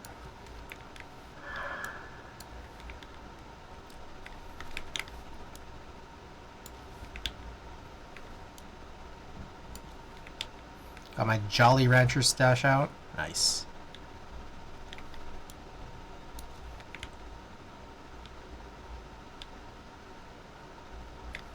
Alright, so framing is important for the inversion process, so that's kind of what we're trying to handle right now. Again, luckily, shorter rolls, so should be good. Got a deal on an ARC 60? Nice. Oh, that was from oh, nice. What layout? And what color? I didn't know he was selling an ARC 60. I'd seen some other stuff he was selling, but I'm not sure if he's putting stuff up periodically. Not the color I wanted, but it's win keyless, so fuck it. Oh, I see. Purple win keyless? Nice. Brand new. Wow, nice.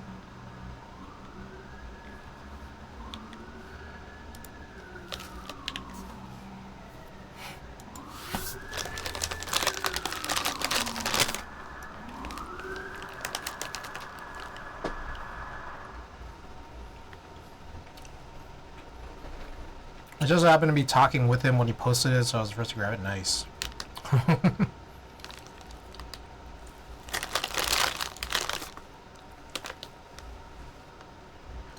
No, Arc 60's lit. I'm selling mine, but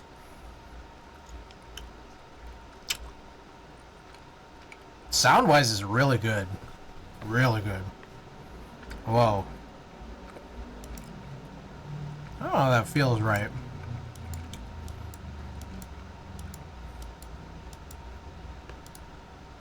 Alright, we'll handle these later. I think there are some fixes for that, but deal with it later.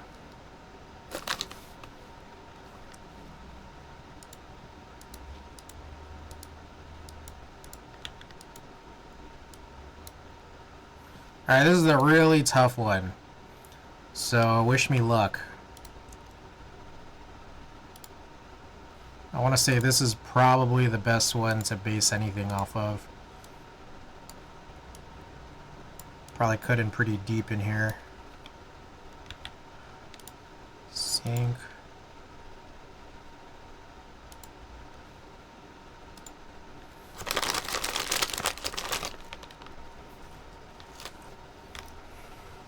So I was really debating your Arc 60, but I know in my heart I would only really use it a lot if it was winkeyless, but fuck, the color you had was ideal. Oh, you like the color? Fuck, I kinda see shit right now.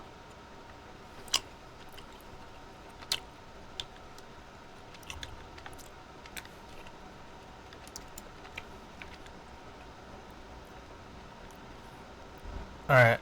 My thing is, I'll just hope that I'm capturing the frames correctly.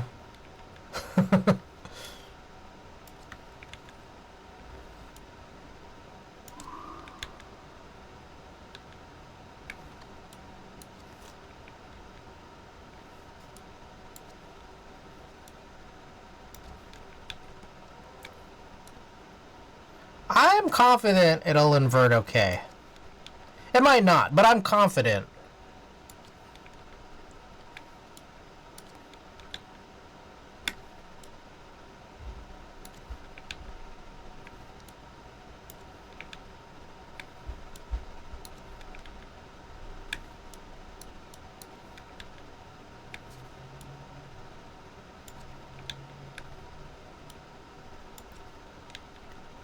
Alright.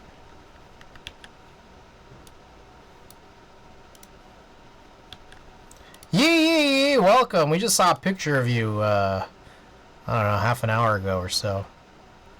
Oh, I was supposed to... okay. Invert.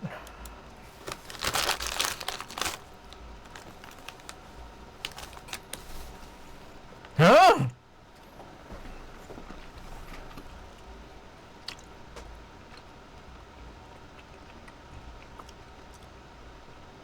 Should I keep my face hidden? Oh. Well, no one knows. No one knows which one you were. I didn't say it was you. Oh,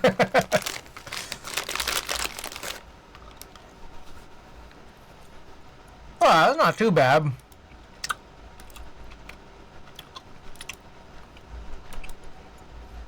It's not great.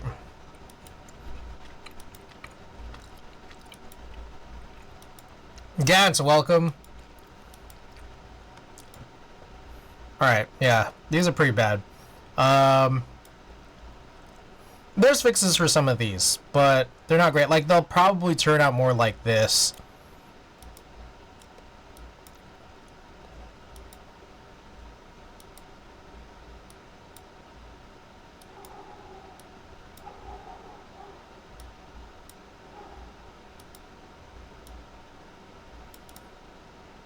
Okay.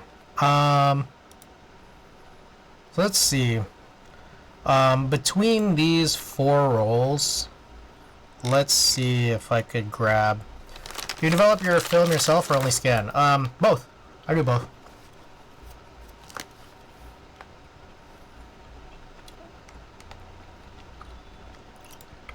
So which one's the best one to go off of? Now, one thing we could do... Oh, hey. There's Tina. What am I looking for? Oh, the Savior. the savior ones. There were some roles where I was able to do this really well. I think it was this one. So what I could do is I'll hold on a savior 10. That's my film. Oh, yes, it is. Okay, so we're not selecting all 5 of these here.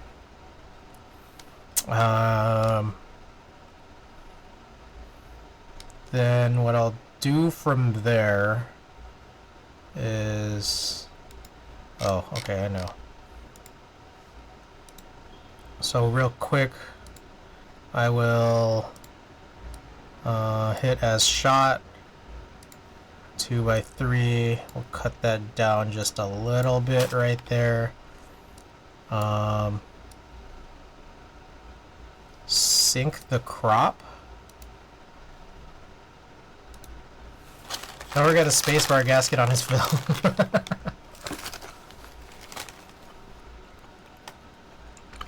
Okay.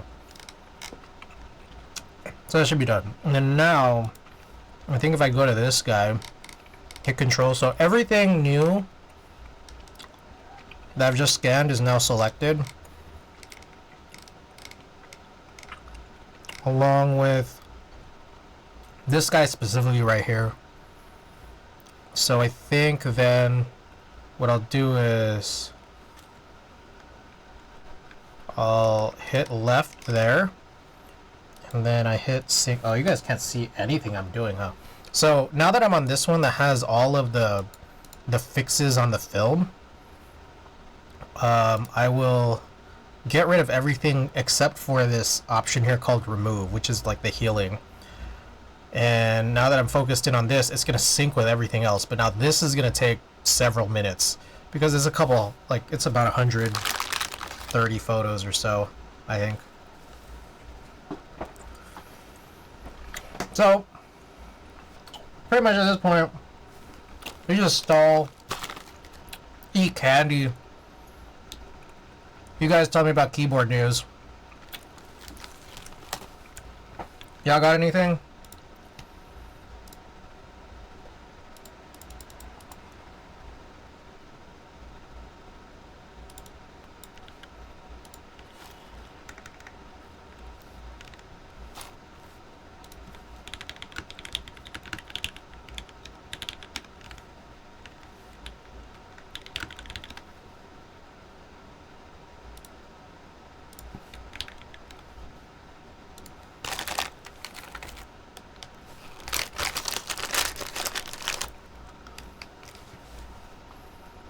What the hell's going on with the larva raffle? Yeah, I don't know. Maybe it's already... Maybe all the invoices are out. And no one's saying anything. Everyone's completely mum.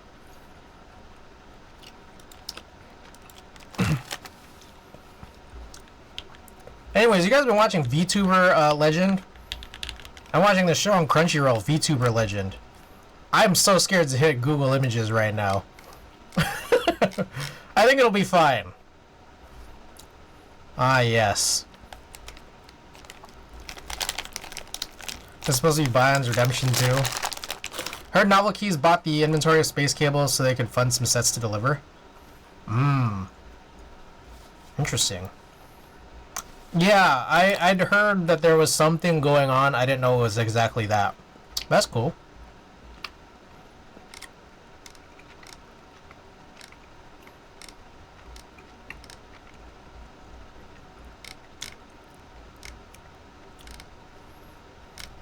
Not for the hot ticket sets, unfortunately. What did they get? No dandy, no classic beige. What does space cables have? Hamon?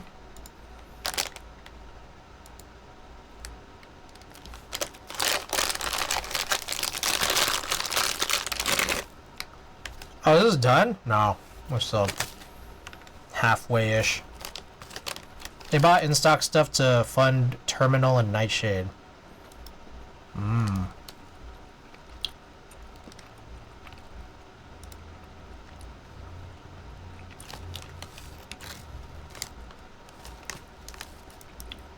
Actually, it looks kind of nice. What is terminal? I don't know what terminal is. Terminally online. Cyberboard terminal. No word on Danny and Classic Beige according to Mike.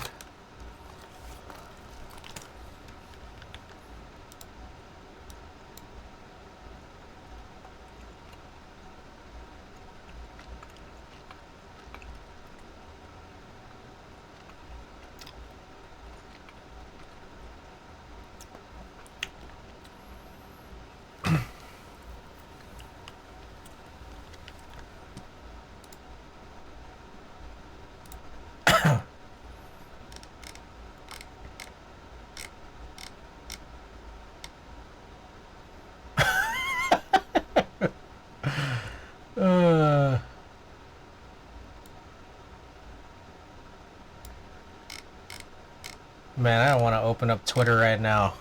That'd be a bad idea. He said they were in stock sets. Alright, I just finished this bag of Sour Patch. I don't know if you guys knew, but Sour Patch is good for you.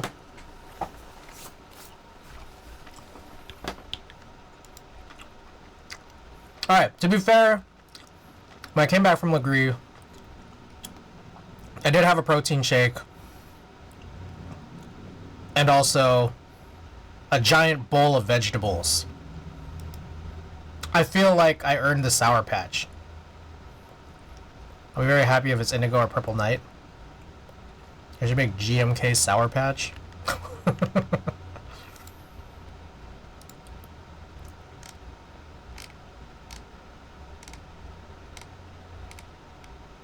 Oh, they're out of stock of this.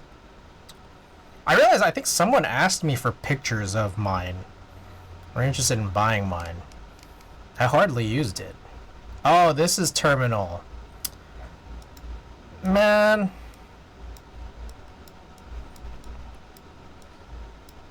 They shouldn't even have put this forward, man. This is not it. Because I need to put you on Candy Game? Oh, boo. Just earned. I think you're in credit. Well, the thing about candy is, like, I don't eat rice, and I don't eat gelatin, which seems to be things that show up in candy often. Are we done yet? Oh, we're almost done. No rice? Yeah, rice is stupid. So is meat. Meat is also stupid. Damn, I like rice, yeah. Oh, noes. Almost done.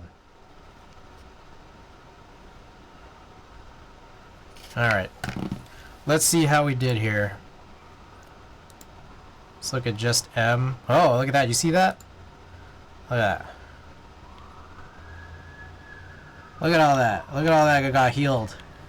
There was one that was really particularly bad. I mean, I guess we can just go straight to looking at these shots.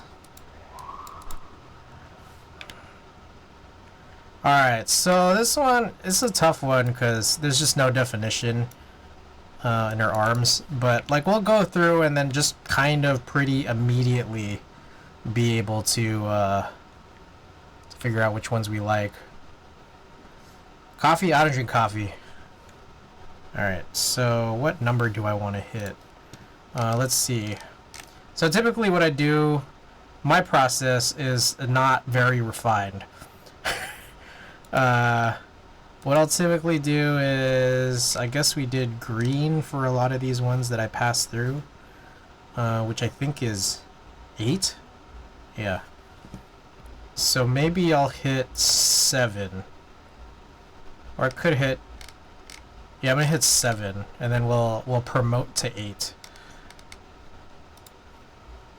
But I do like this one. This one's not bad. Yeah, I don't drink coffee, which is like makes it really hard to like stay awake. It's just all like determination, which I don't really have because I just fall asleep all the time.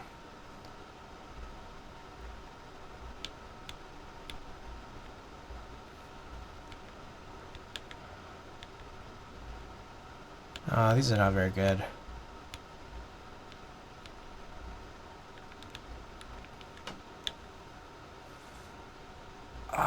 This one, maybe, there's maybe something that we could make out of this. Also, I think I hit 8 instead of 7. My wife doesn't drink any kind of caffeine. I don't know how she does it.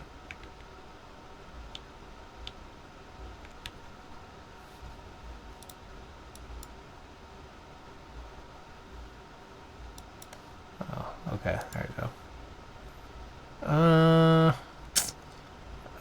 I don't know. I don't know if her face looks flattering in this shot. I mean, I like the general idea here. I don't know if it's flattering enough. Also, it's very red, which we can probably try to tone down, but still. Yeah, we'll pass. Okay.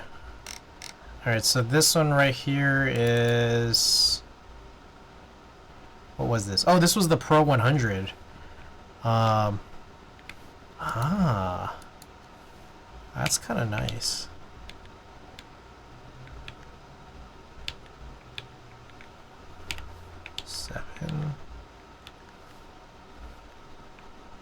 Mine isn't either, and she has a thyroid problem, as in she doesn't have one. I don't get it. This one, maybe. Oh, I'll just pass it along.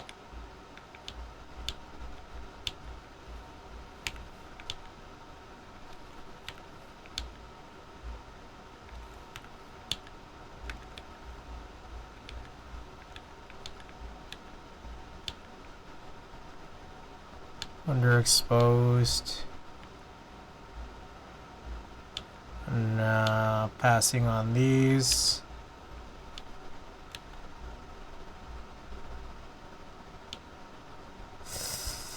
I'll pass it. It might not be good. Jess Glynne has looked the same fucking age for so long now.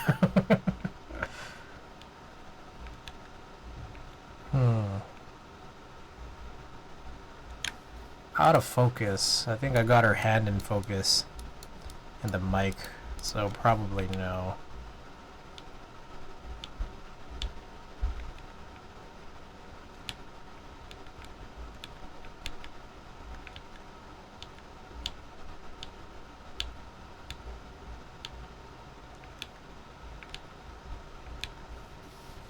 Alright. Oh, okay, so let's try to just find out ones where we like the composition or the expression, gesticulation, posing. Because maybe we could work on the inversion separately. It feels doubtful, but it is possible to make something out of some of these. So that one maybe, but probably not.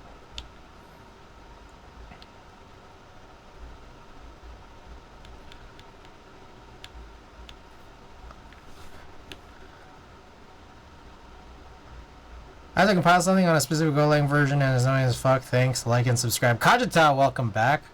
Alright, these are very underexposed. Yeah, we're going with Cinestill. I don't think this was it.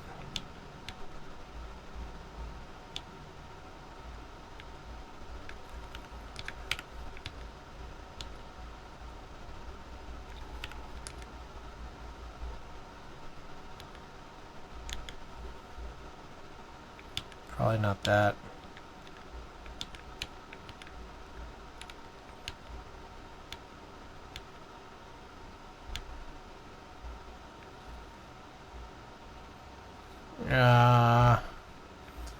Let's save.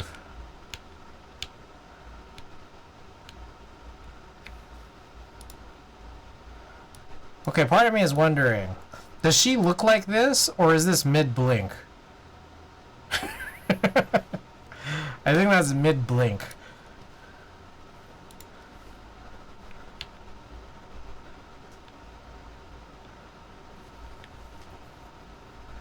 I feel like there's a way out with these. Mid-blink for sure.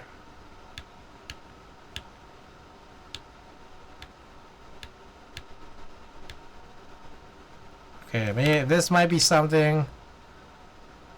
I don't think that's anything. That's too underexposed. This has like some kind of development. either a development issue or um, just a film issue, just like the fogging. Now, what's crazy is these are actually kind of cool shots, but we gotta figure them out. Because there's a chance these are good, but also not.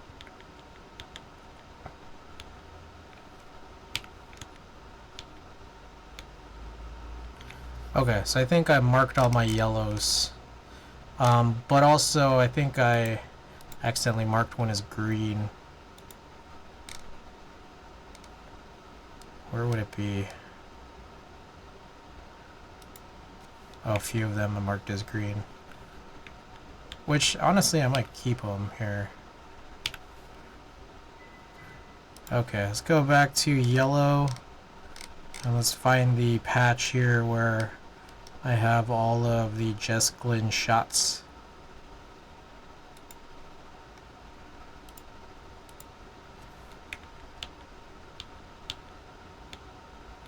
Oh. Oh god. Alright, these are sorted alphabetically. Let's change it to capture time. There we go.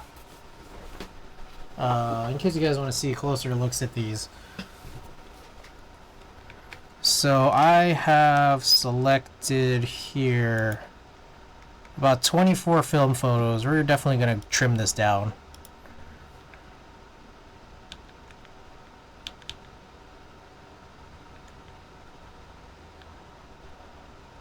So I have to compare these three because I don't know if I'm going to use all three. Now, I don't know, I like the colors. This one probably can take an adjustment here. This one, let's see if we could do anything with this.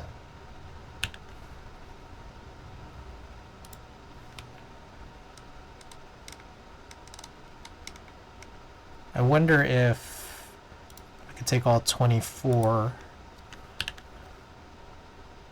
So these are in different folders. Now I think we could run this.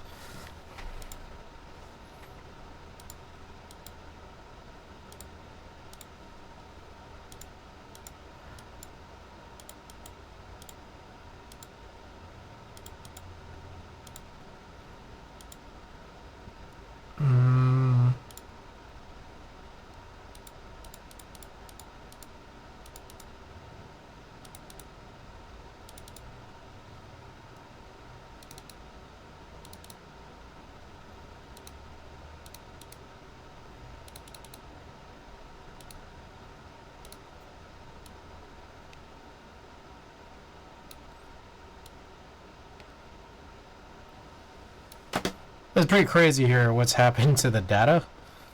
I got super crazy leaked from what I guess was the previous shot right there.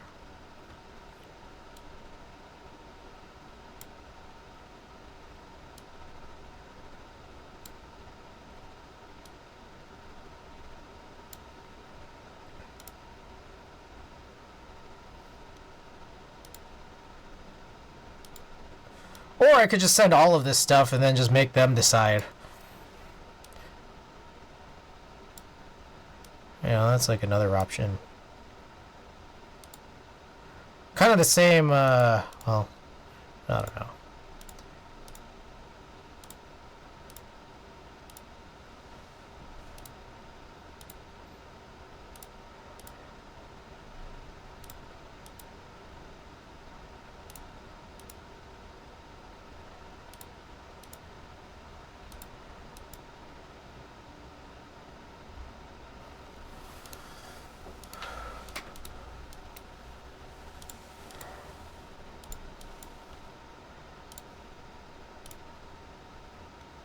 Alright, so here's definitely one where I want to try, yeah, warming that up definitely helped. Good expression. This one is far less underexposed, but still got exposed pretty well. So, I bracket and I shoot way, way underexposed because there's just like, there's no telling how insane your meter is gonna try to overexpose at a show. So I just go under.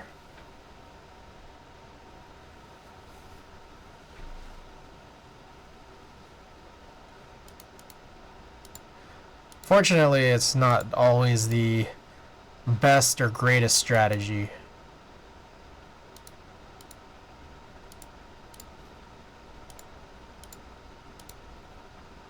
Let me go crystal. I do like this one. Just it's like we got a lot out of this one. It's pretty nice.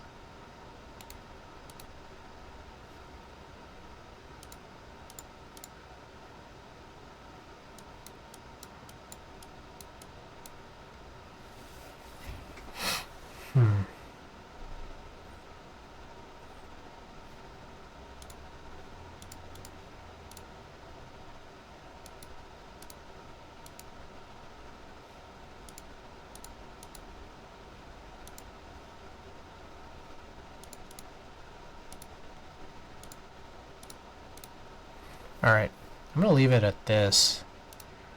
I do like that one a lot. That's definitely gonna bump to an 8. But this one's got some issues.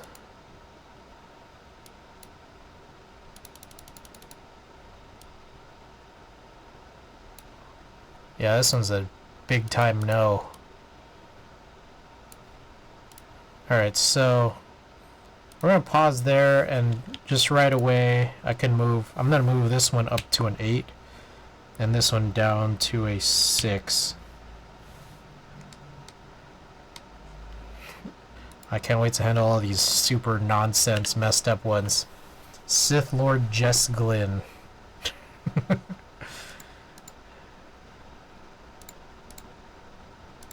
Sometimes the subtract density button and neutral and subtract density buttons do the opposite of what I expect them to do.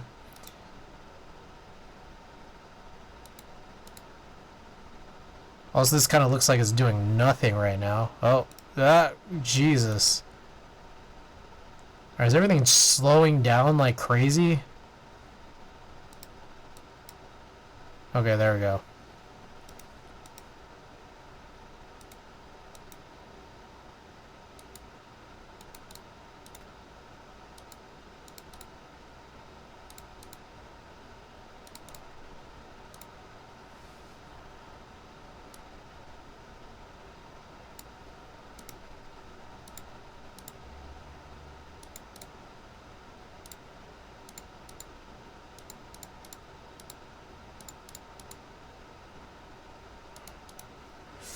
Okay, not sure if that's anything. Look at this one is shot -3. That's crazy.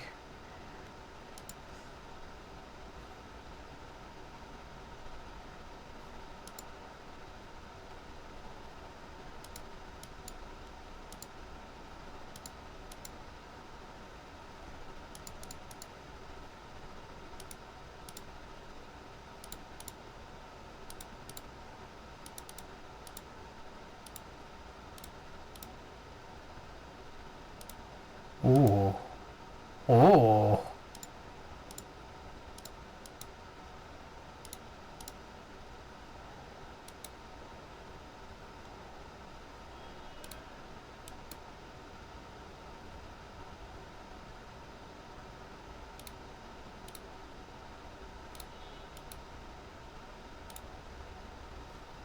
Yeah, not sure about gamma.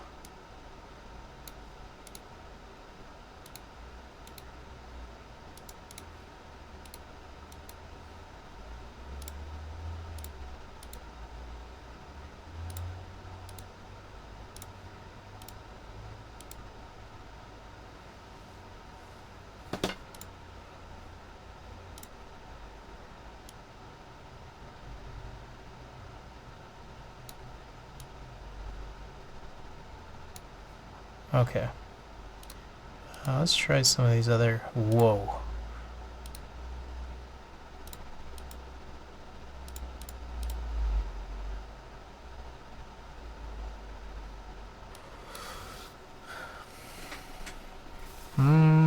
This one, I don't know.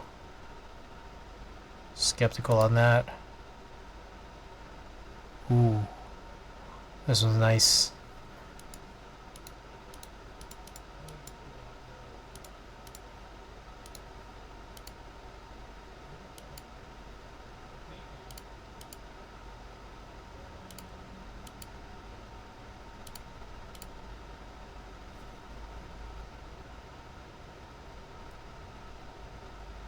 Yeah, that was sick.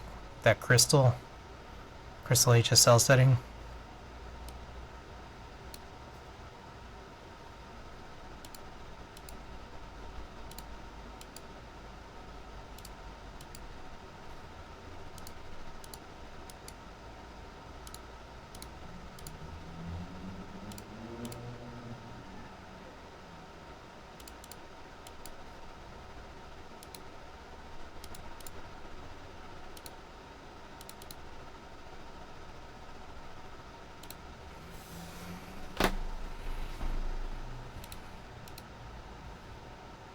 Ooh.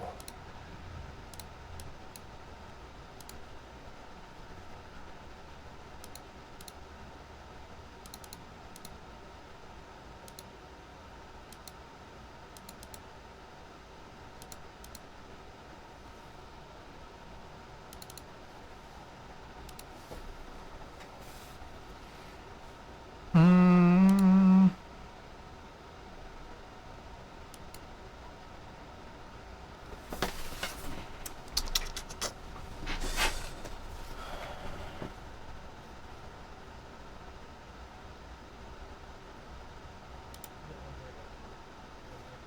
Alright, let's see if we mess with this one.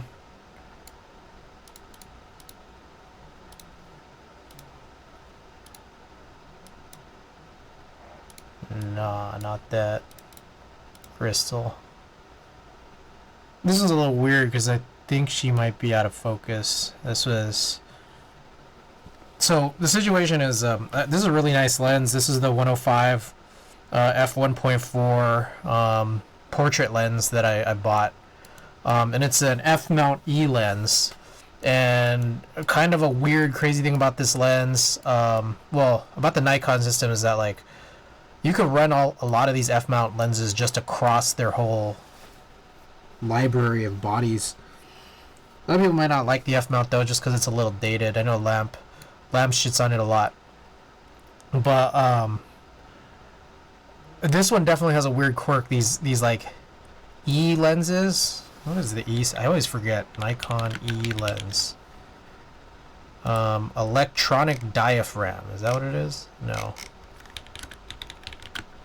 Yeah. What happens is it says, it might say here, but if you try running this on like these film Nikons, it forces f1.4. There's no way to stop it down. So when I'm trying to run it on a film camera like this, you can see that like the depth of field is just so shallow that like I think you see more of her hair in focus than you see her faces. So yeah, we're gonna pop out of that one. All right, so here's where the film gets kind of funky between the Amber 800 and the subsequent one, the Superior. This one's gonna be just real rough. I don't know how I'm gonna deal with this, honestly. I just don't know if there's anything here unless somehow silhouetting is a plan. Which I just don't think it is. I don't think they want this. I don't think Golden Voice wants this picture. Alright, now here is where things get a little spicy. Because when a shot looks like this, it just seems like they, like, Negative Lab couldn't get a grasp on it. So then you could just start hitting some combinations of random settings here that might change it into something that could be conceived as normal. So it seems like this basic lab kind of works, but it is just still like a pretty underexposed shot. So I don't know that this is anything super useful.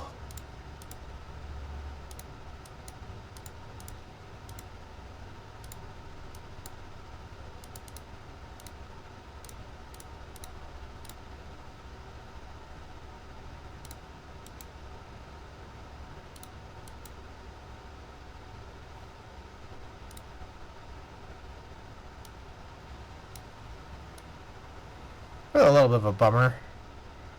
But, whatever, it's alright. I guess this is a shot we want to use. I don't know. Can't say.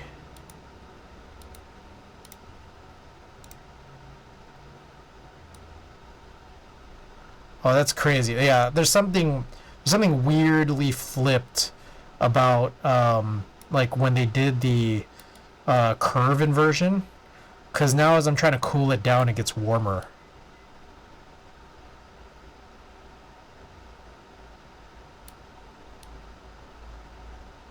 Super weird. And I think it's supposed to have that warmer look.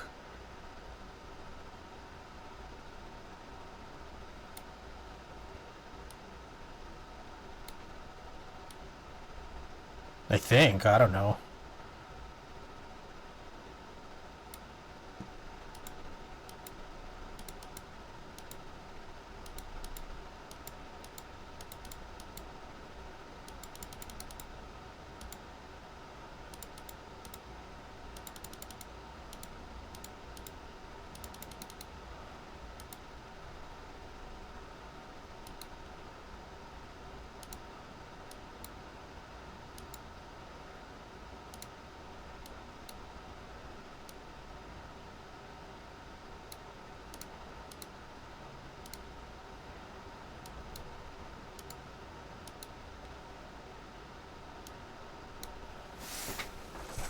I don't know if this is anything.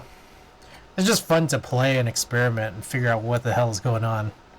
This is like just another one here. We're gonna probably fix it by going to basic lab. And probably doing the same thing here.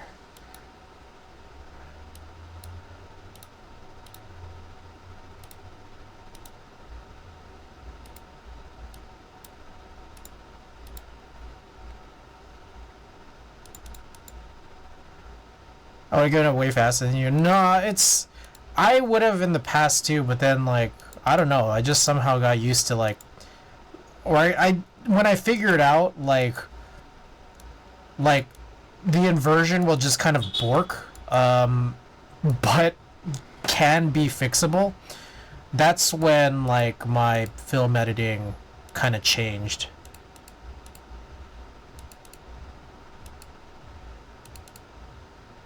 I think, at least.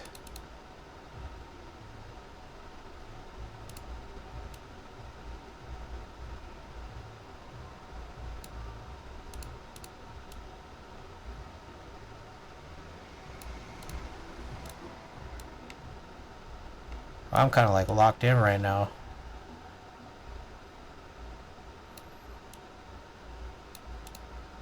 Shadows, those blues, no.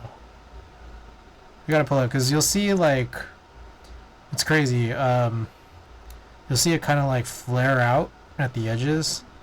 You can kind of just pull that with, like, the shadow slider in the direction opposite of what that color is. So unfortunately then you kind of get this weird sort of golden cast, which might just be how the environment was or how this wanted to be shot.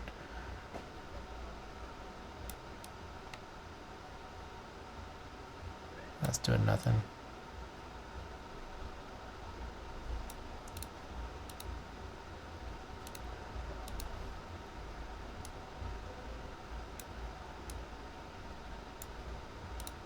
See, so this is the funny thing, right? We did actually make something out of this.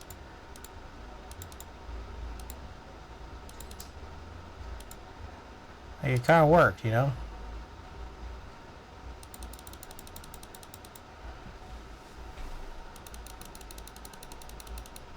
It's funny how changing the saturation doesn't actually seem to desaturate it.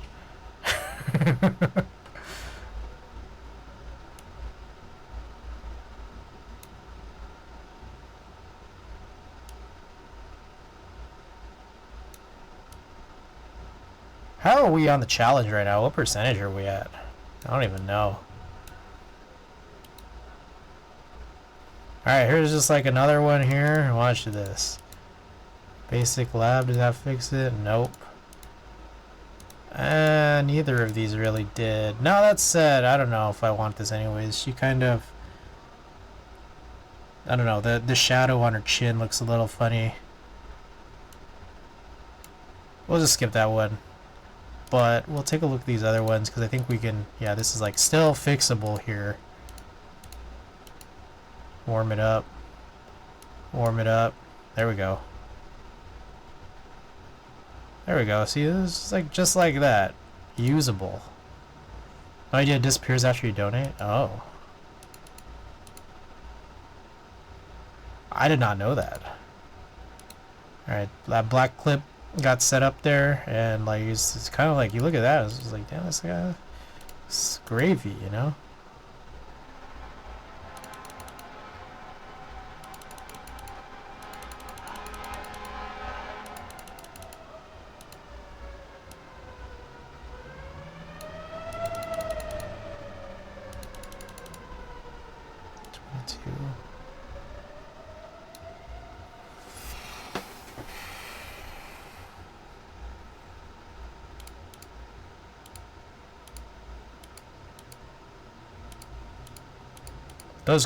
Those highlights kind of clipping like crazy right there.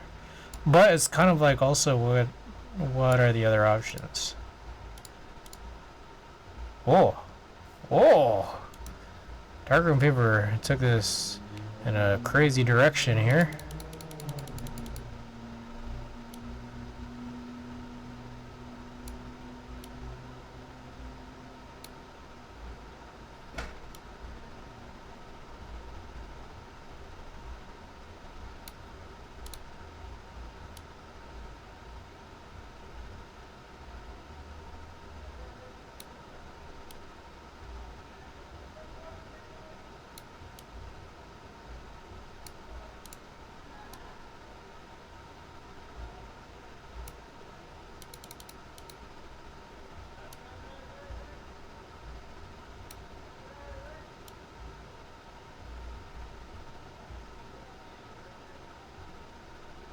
Alright, so those highlights, that's kind of where it changed it.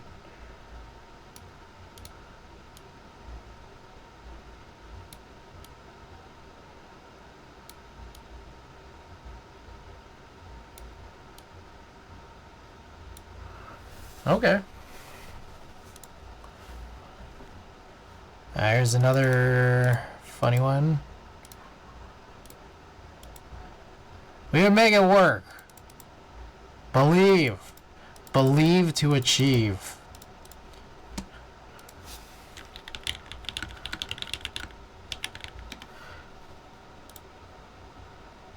Believe. You gotta believe. Just like the picture.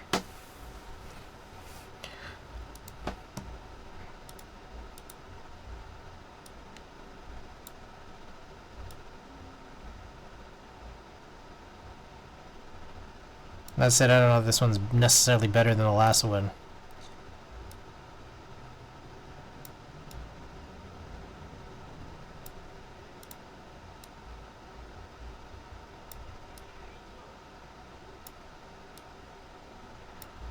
Yeah, that's pretty underexposed. Not gonna lie. Not enough going on in the background to like light her up or silhouette her in a way that's super pleasing. So maybe that's a nothing.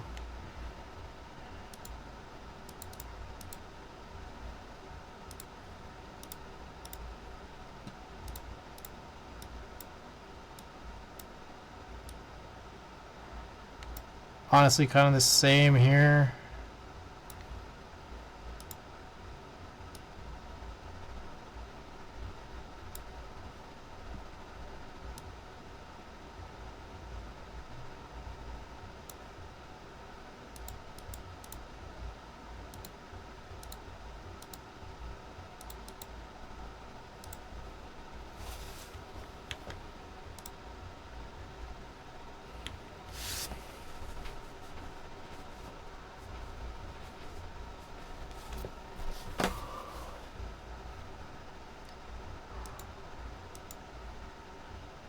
Constant barrage of emails reminding him to upload my recommendation letter finally got to my professor. Nice. I have an opportunity to shoot O3 Greedo. You guys know O3 Greedo? He was in prison for a really long time. They opened up this possibility here to shoot him next month. Thinking about it, I like O3 Greedo. He like definitely one of the like sort of more melodic rappers, but I think his melodic rapping is pretty fun. Oh, I haven't heard from Greedo in a hot minute. Yeah, he got out of prison, and he's gonna be performing. Pretty crazy.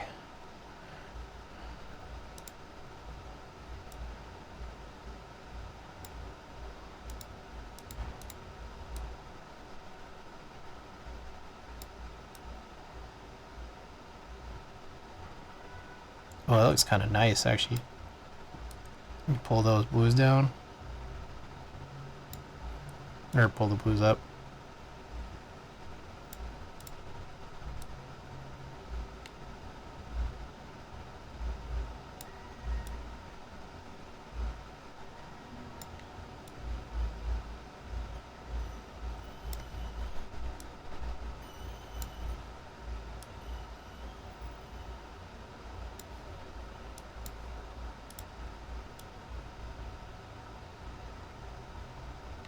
Ooh.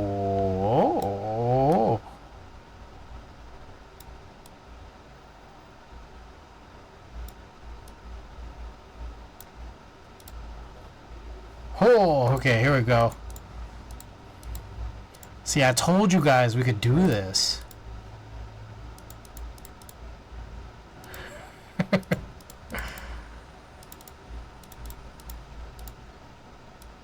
Look at that! Look at it! Yeah, it's something. It's not great, but it's something.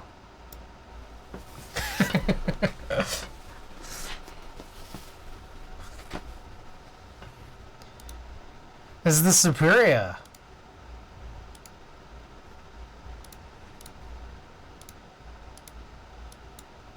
Look at that! Look at it! Look it! You could do something! Look what he said!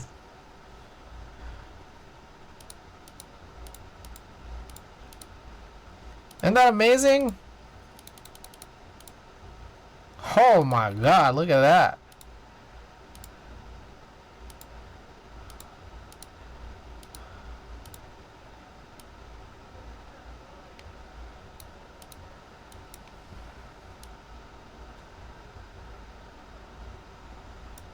That's salvageable.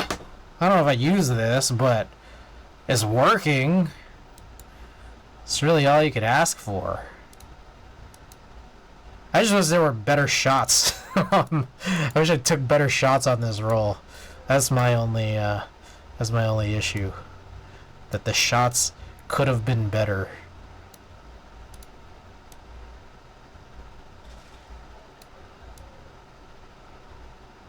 So that's more of a user error than anything.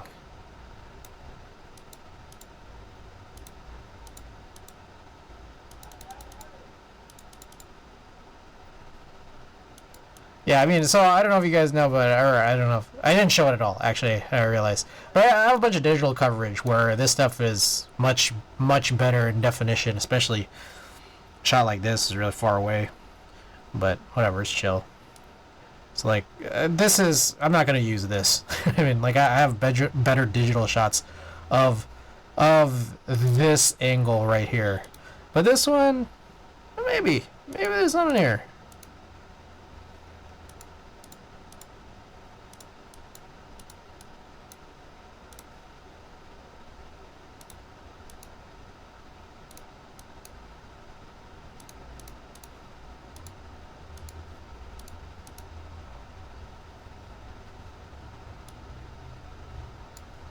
This is funny because I would say this is not a good shot. It's not terrible. There's something there, but not really, you know?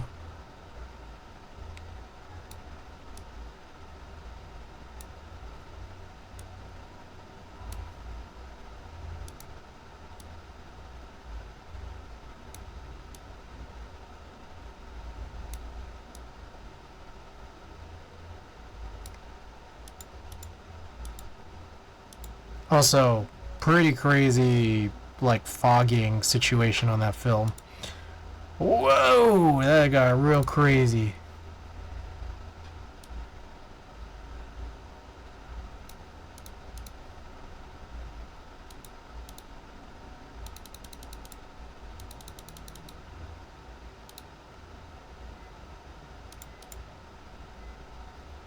Dang, is there anything we could do on that?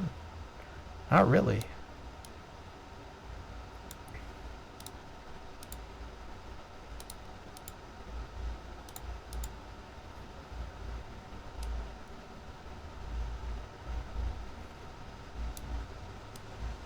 I wish I could change the black clip to a decimal. Probably just could pull the... No, the contrast step doesn't do anything.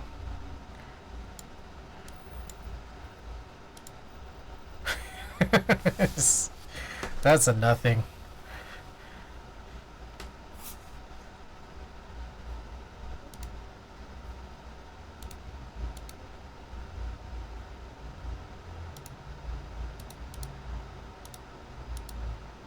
Whew!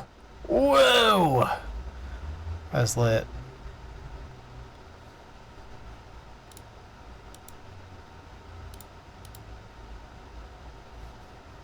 Alright.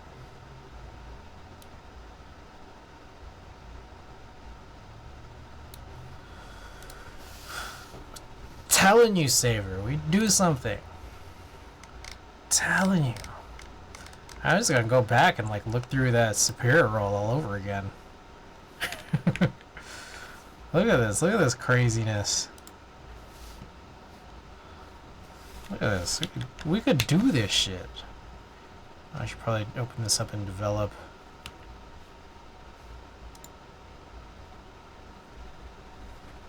Alright, quick time check is 10:30-ish. 10:30-ish. Oh yeah, also, oh, I did order new ink. I ordered new ink, $700 worth of ink. That's a whole ass larva. Anyways, I ordered new ink, hasn't come in yet. But you know what I think it is, cause like I was still running off of like the stock ink, like the ink that came with the printer. And the thing is that like from what I recall, it's like yeah, the printer is $1,000, but it comes with a set of ink, but the ink immediately gets basically cut in half because of how it like fills like its reservoir system. So I think getting a new set of inks that's $700 should last much longer than the 10 months that it's lasted me. 9 or 10 months here.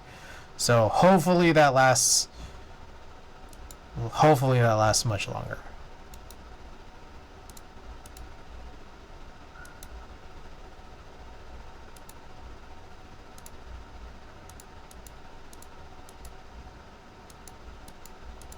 Well, I don't know what I did here. I didn't change anything. It just kind of changed on its own. I basically just changed a bunch of options back and forth, and then it like fixed itself. Look at this.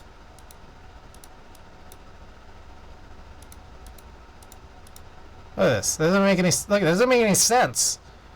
It started as Pro Lab, and then I just clicked another roll process, and then went back, and this is what it looks like. It's nonsense.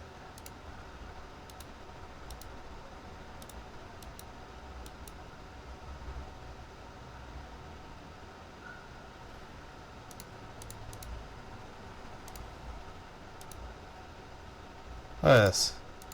Wait, it's like even like if I change to gamma, change back. Look at that. What? This makes no sense.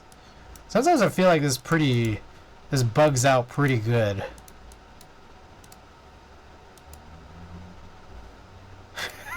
Alright, that's a nothing. Alright, I already know this is not a good photo, but might as well. Oh, no, this one's not doing the thing as much as a keyboard. Yeah, it's true. I think the ink was more than the...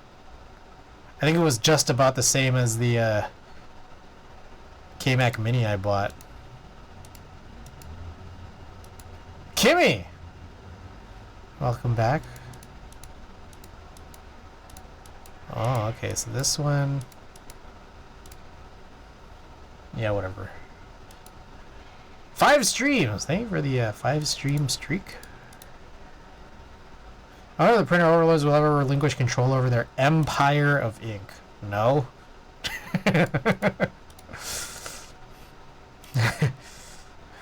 You have... Oh, shit. You have that wonder? That wonder is long gone for me.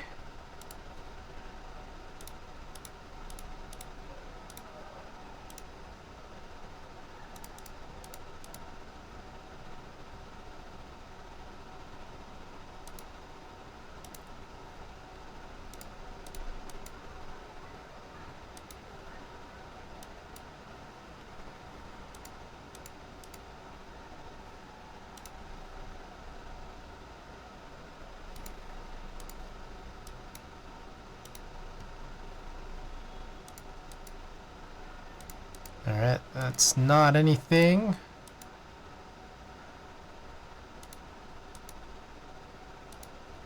That's still basically nothing. As is this. This is... Why bother?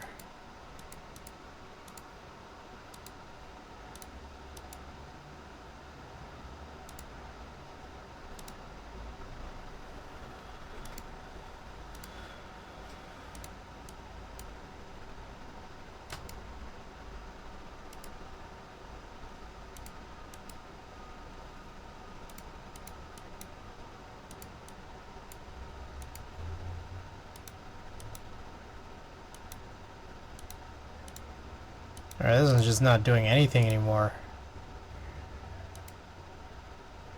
Black clip does nothing.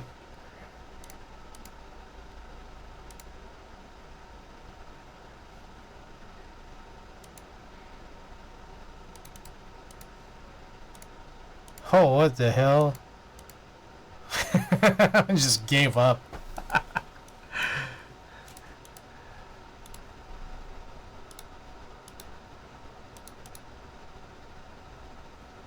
I already know this one's gonna do the same thing.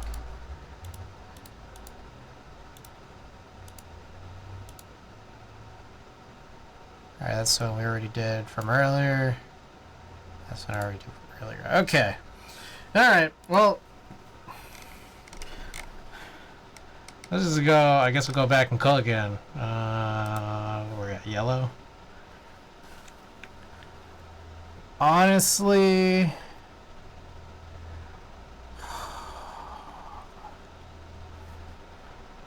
This one's a weird one. I have a bunch of, oh shit. I have a bunch of digital photos for which, like, I ended up doing the sort of, like, guide adjustments for. Like, the transforms. Now, like, I could just, like, straighten this out, but then I think it's still not really straight. It kinda is. Like, if you don't look at the borders, like, it's gonna be not so bad.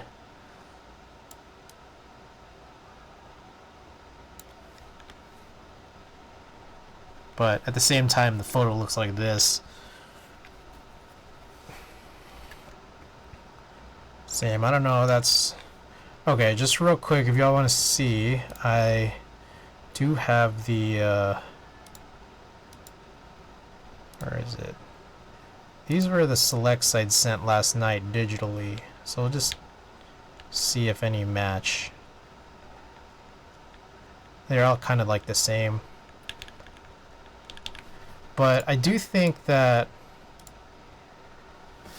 I need to go back and look at some of the digital ones that I didn't send over that have some better backgrounds from the balcony.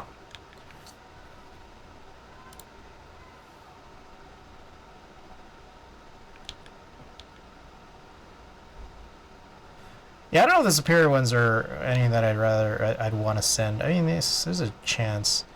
I think this one's a no.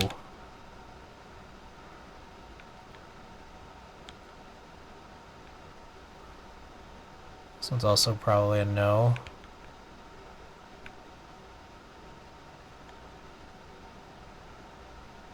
one's a no.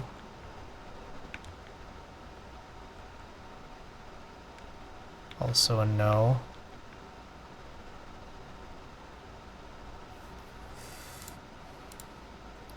Some of them is like, sometimes you just, all you need is like a crop to like really see like maybe this turns into something, but at the same time, I think the answer to this one's a no, just because of the focus. And this one's also a no.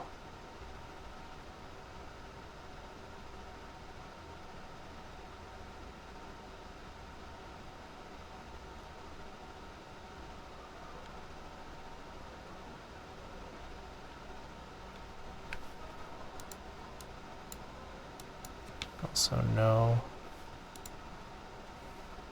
That one's a yes.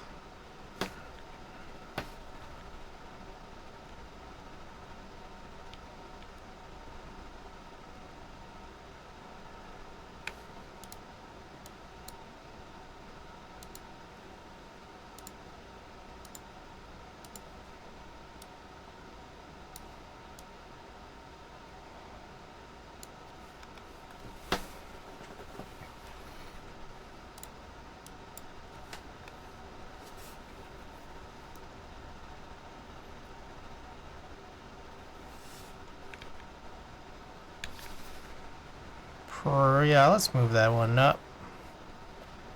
This one, I don't know. This one like kind of looks confused.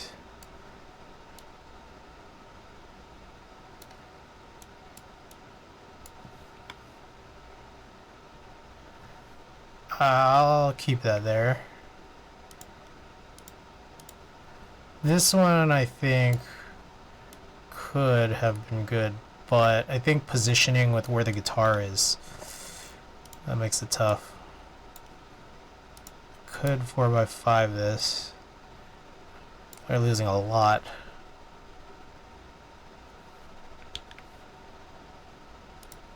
Probably better exposed here. Kind of run into the same problem.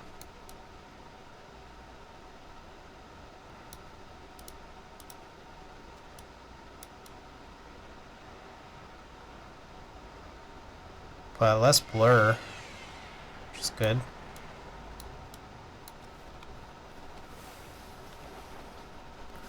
Yeah, I'll do that. I'll push that one up.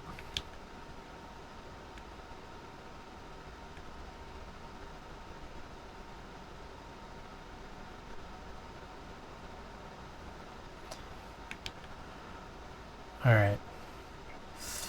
This one's got to be a no. This one's just too wild. I mean, pull that black clip down, and then like, yeah. Yeah, this one's no. Whereas...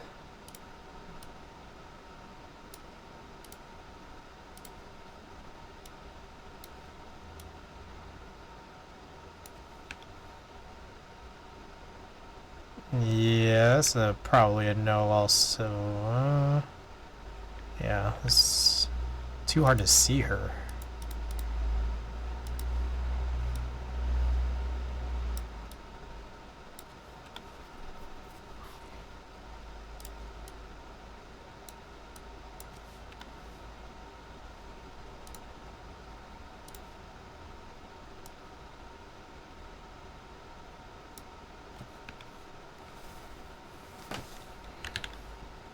This one's also a little underexposed. It's hard to expose in a situation like this for sure.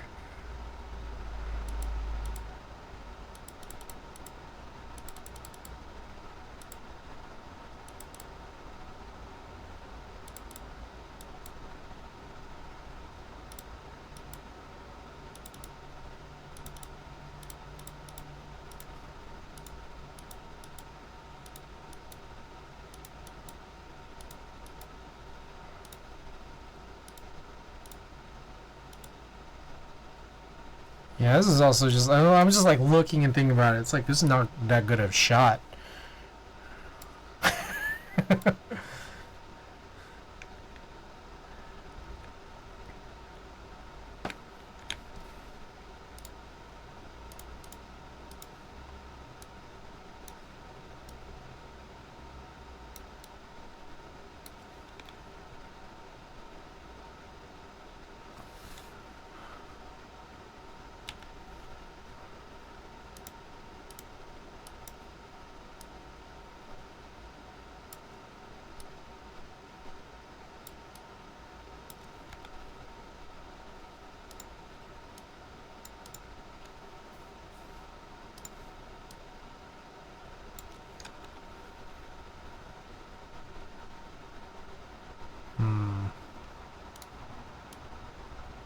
It's a lot of headroom.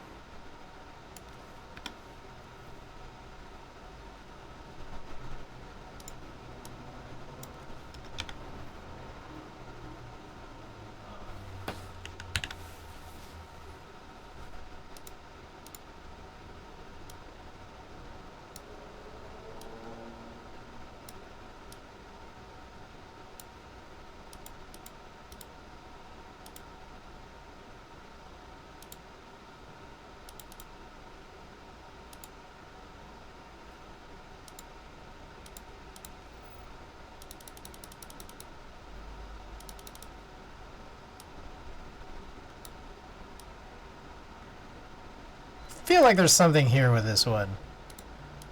There's something. It's really hard to locate it.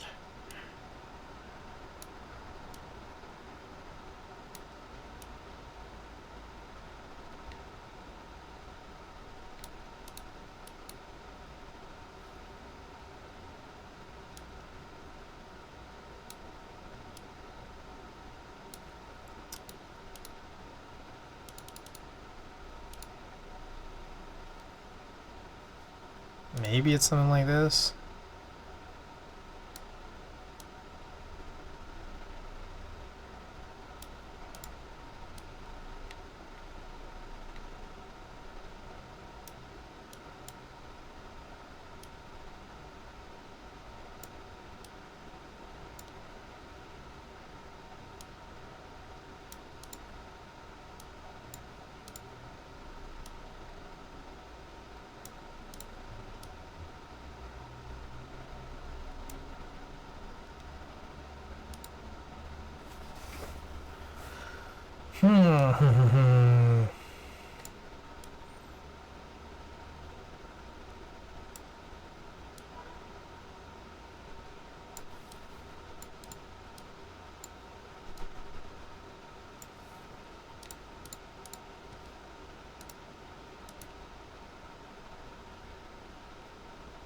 There's a lot of blue coming there at the bottom. I mean, I'll pass it, but this one too, this one feels... We were playing with this one for a while for sure.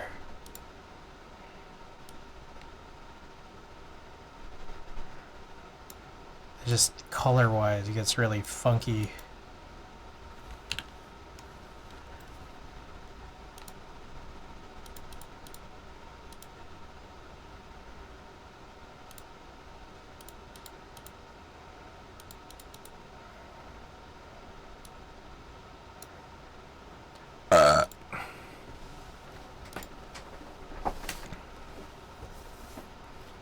Another thing too, which is I could mess with these sliders, see if they give me anything different, but probably not.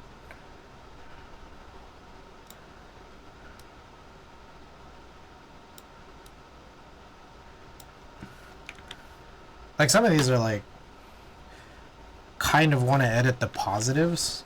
It's gotten kind of chilly in here. You know, I need more candy. I kind of lit. I have cookies. I have ginger snaps from Sprouts.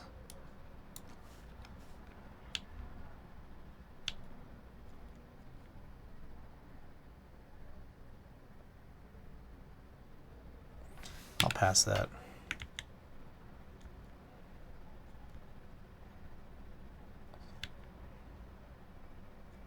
I can't even tell what the exposure is on these. This one's -2. Guessing this is -3. Let's take a look where our eyes are pointing. 100. God, seriously? 100%.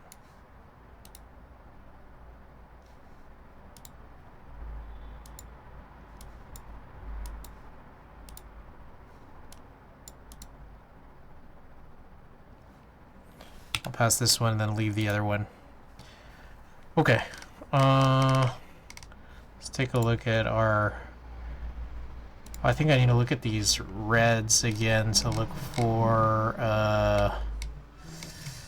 shots of the band. That's what I need. I don't have any shots of the band.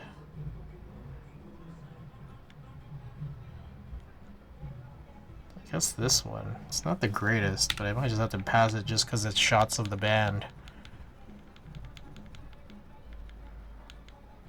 Guess I just didn't really have that many good ones out there. I did have a couple of these. Did I passed this, right? Yeah, these. This one right here.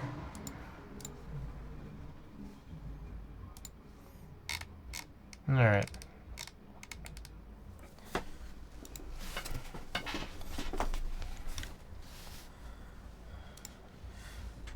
As much as I like this one, I still feel like it could be better.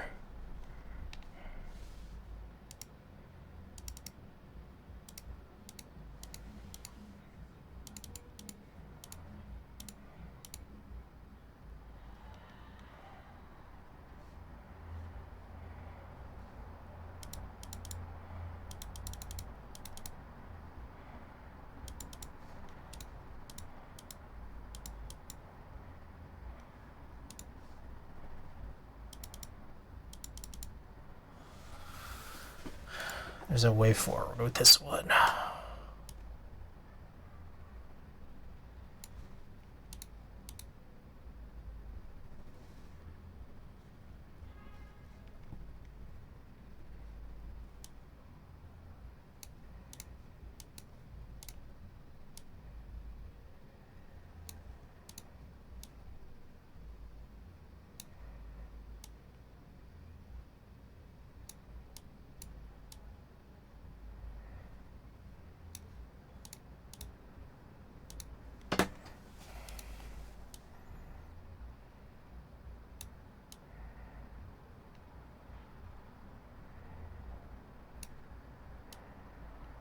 I think this is better than before.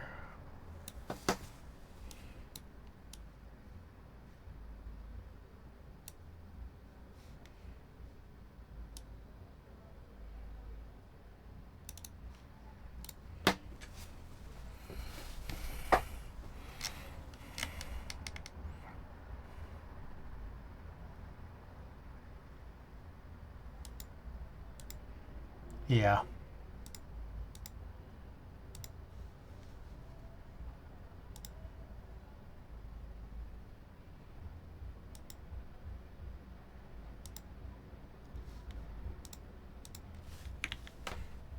I think I could drop this one. This one just feels superior.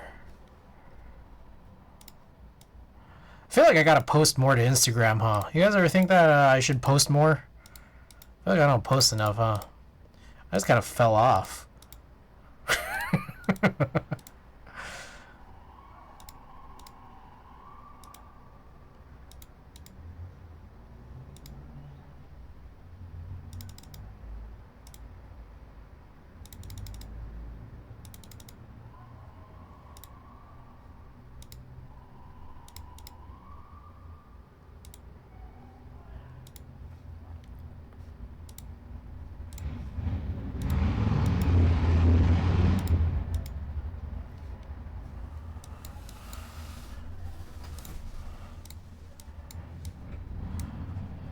Oh shit, what'd I do?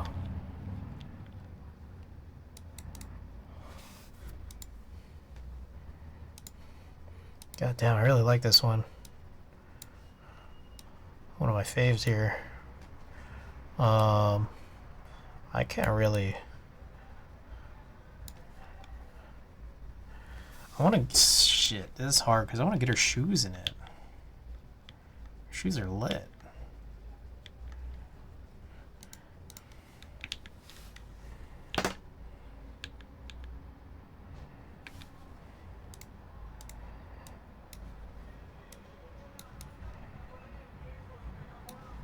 It's funny because they're asking for square or 4x5, and I know what they mean when they say 4x5.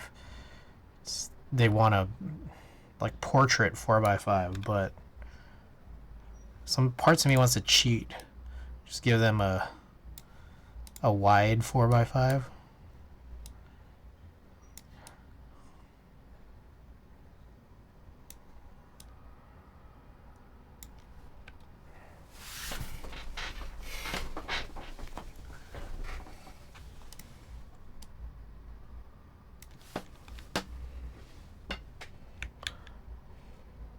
Like, you square it off, you know? Make them decide.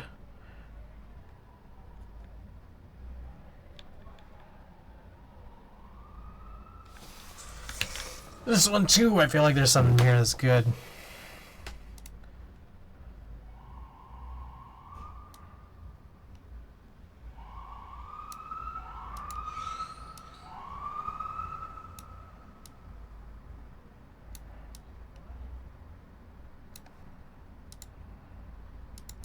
So, you know, I could get a little spicy.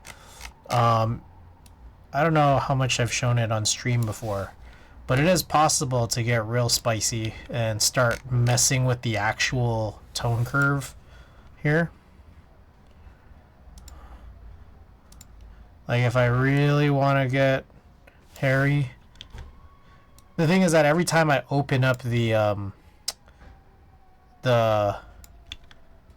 NLP thing after messing with this, it just resets, which is like not a bad thing.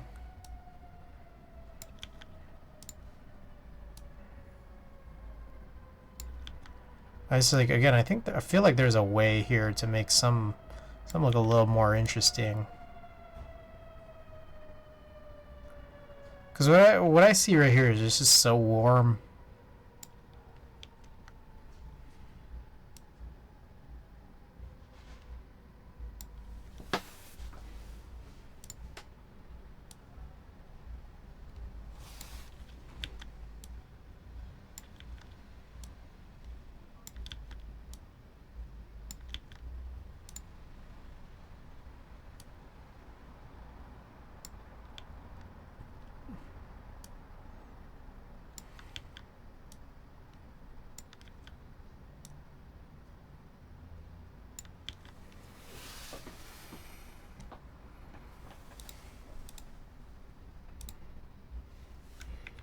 Like, very slightly better.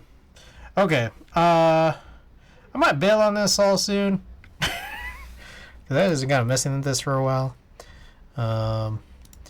But I guess I'll quickly... Oh, that was the other thing I need to do.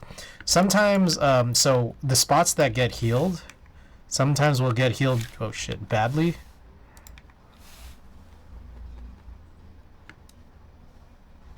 So sometimes I like to just remove them. Remove a lot of where the healing was done, especially when they're like on people's faces. Like, I sometimes do it with, like, for example, keyboard photos, and then like, you end up getting like, because it's all like, you know, just automated, you end up getting some crazy shit. Like, it tries healing over like a letter, and then it gets all fucked up.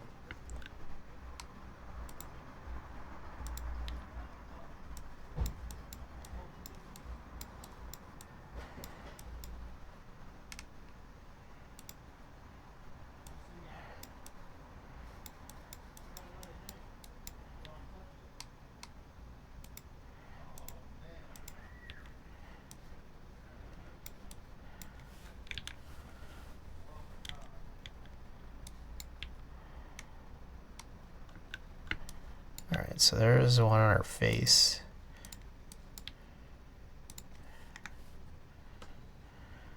And sometimes you get rid of it and it's like fine. Like, there might be, like, from a technical standpoint, a spot there, but it's just not super noticeable. So then, like, it's just like, fuck it, just leave it.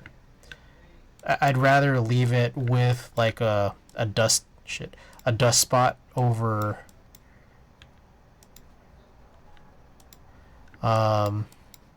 like an actual modification to the subject.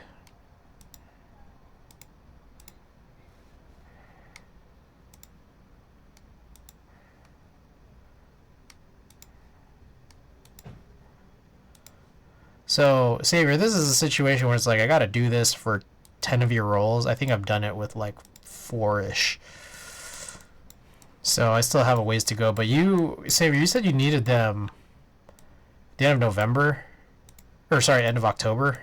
Was that right? Like, the thing is, I'm gonna be out on the 31st. So I might need to like hurry up on it. Unless there's a chance that like, would you be able to ID ones that you need more than the others, or do you just need all of them?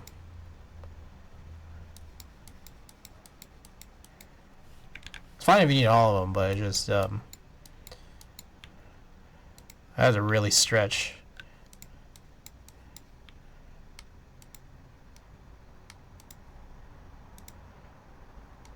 I don't know which ones I need. Well, I figured because it's just like you sent me 10, so it's like I don't know if you'll remember everything you've shot. But you do have some roles where like some of your roles got issues. I know we haven't gone over them that much, but you know, I'm pretty sure we're gonna get done with this coverage hopefully decently soon.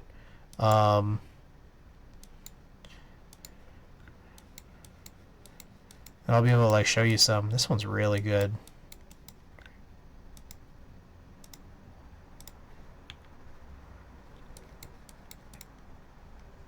I really like this one.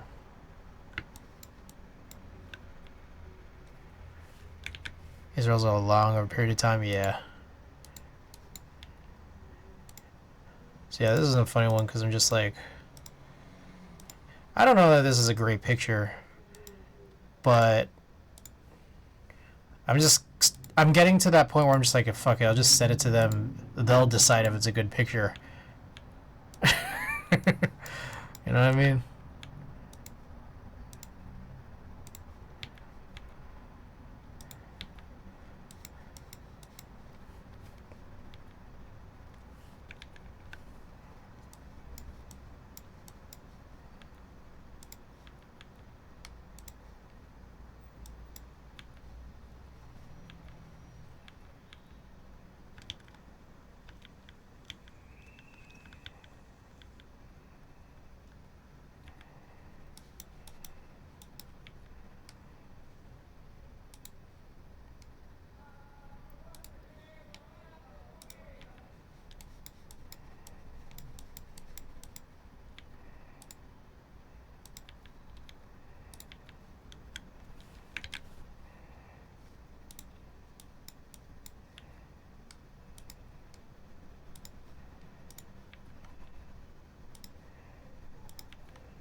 Alright. It's not even me, to be honest. I want these pics. It's my girlfriend. Okay. You said she needed it for something, right? Like a scrapbook project or something? She want all of them? Same for my site and zine or something? Oh, okay. Got it. Oh, there's a big patch right there. I wonder if that's something I missed.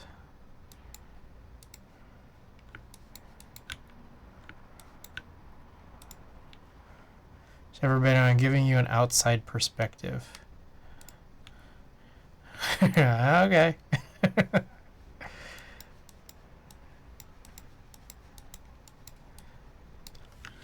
And this one I can like this is bothering me. But I'm just like not 100% sure the best way to deal with that. I could trim that down like that, but then I end up taking out some of the blue that I want up here. Whatever that means.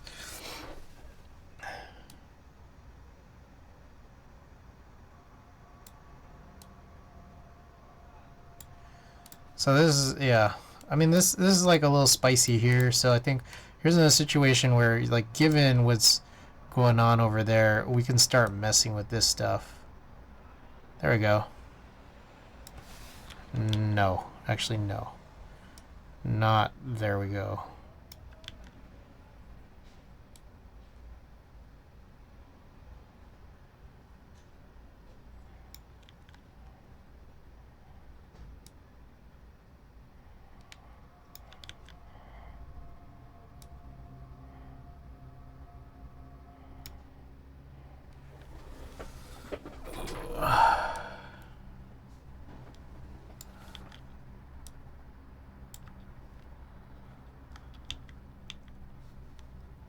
Damn, it's so fucking saturated.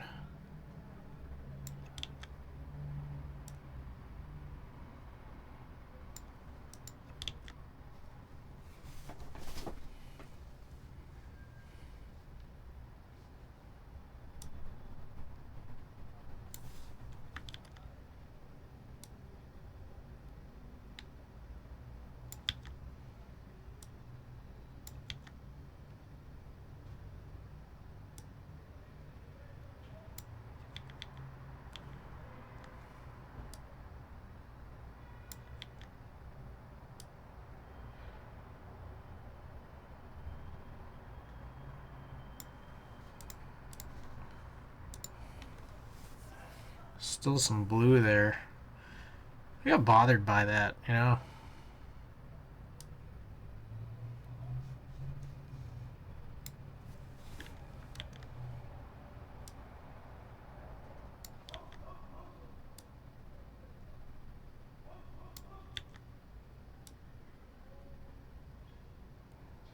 Okay, I think that's the trick.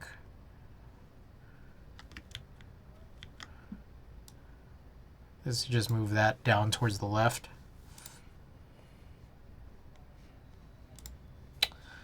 Okay.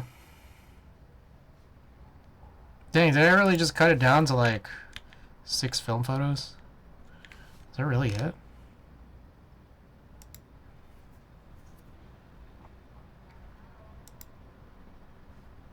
Yeah, a couple of these are the Kamasi Washington ones from... What was that now? 4 months ago? Shit, that was a long time ago. Still feels like it was yesterday.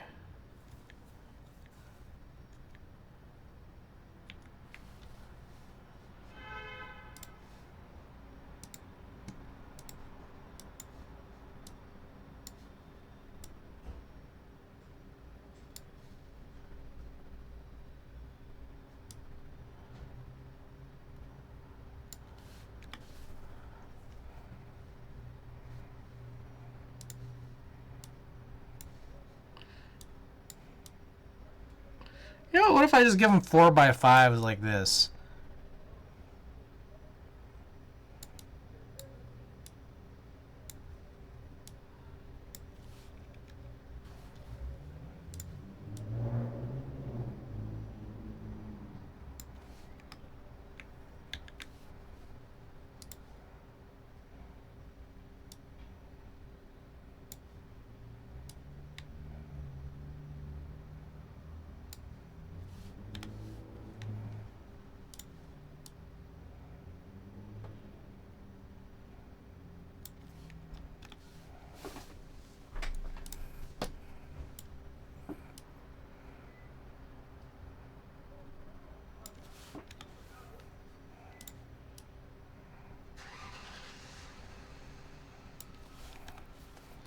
This Pro 100 was pretty interesting, though, I gotta say.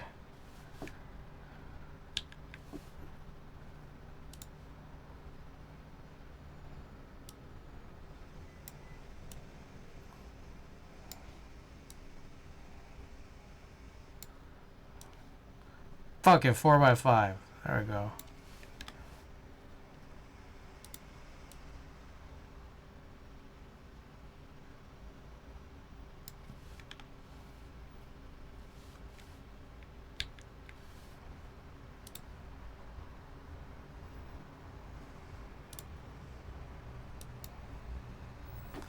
Or square. What if I squared it off?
I'm gonna go back and look at the yellows again.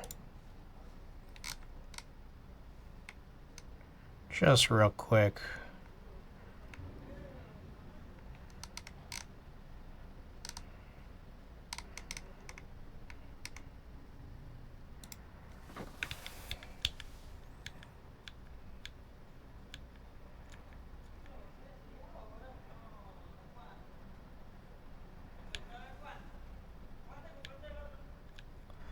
Looking at this and thinking like, is there something here? And it's like I'm just still thinking like, no, there isn't.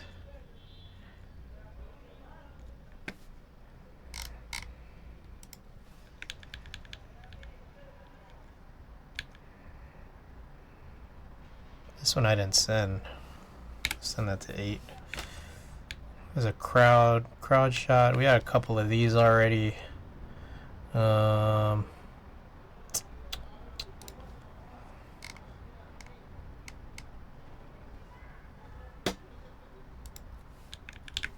Yeah, okay.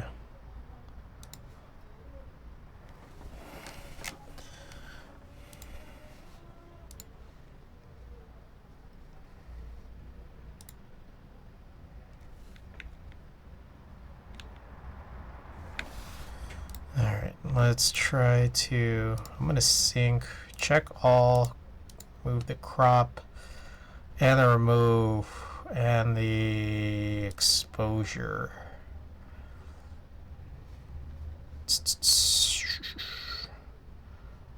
Lens blur, lens corrections.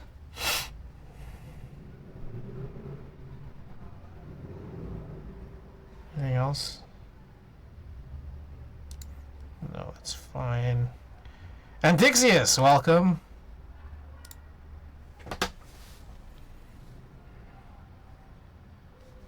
Oh, what was this before?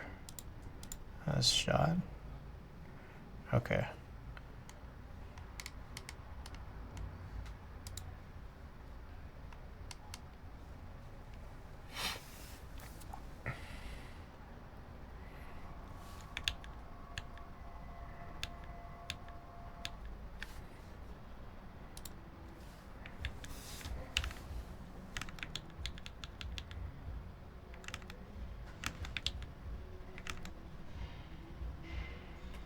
So I did send most of these. It's almost November.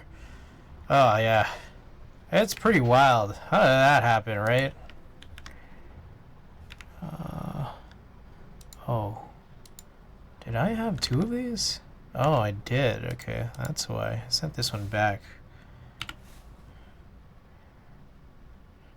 Okay, so all I need as a new one would be this digital one. A few of these film photos that I could send over as well.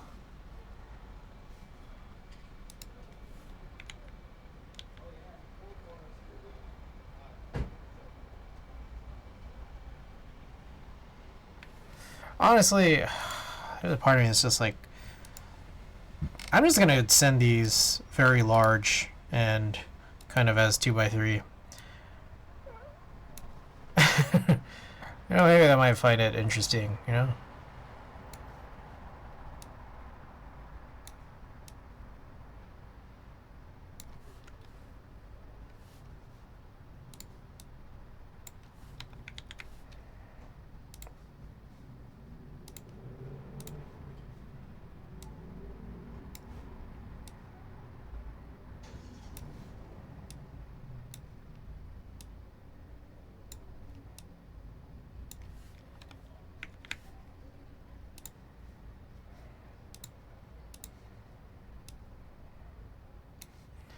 And I'll probably send just a couple more anyways. Just so there's like more variety. I think I should be...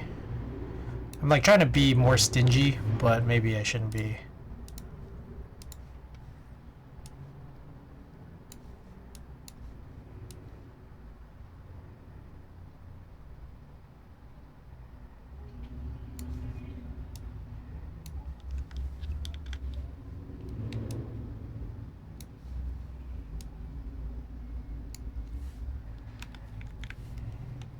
So I'll grab a few more from the yellow.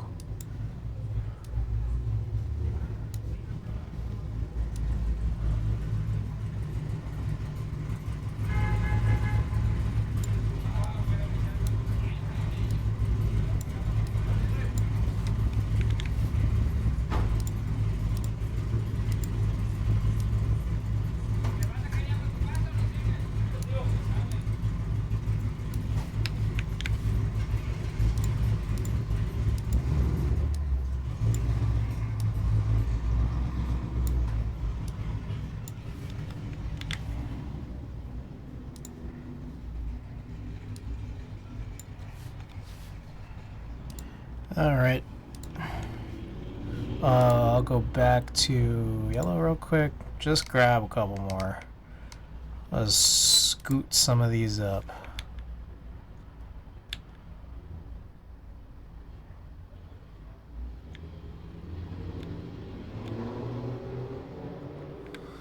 This one, why not? This one, why not? Man, fuck it. Even this one. And this one.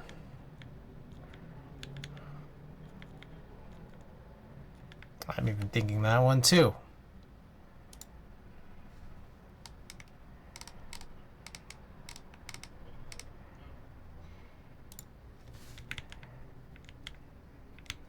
No, I don't need that one.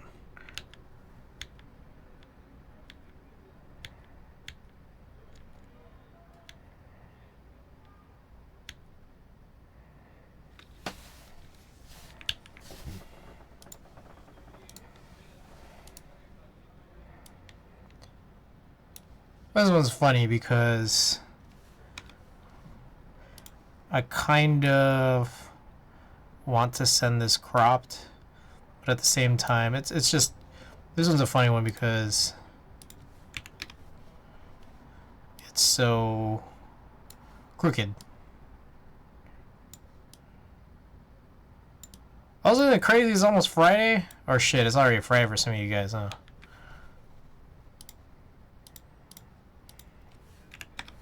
Alright, and then fuck it on this one too. We're sending this one. It looks crazy.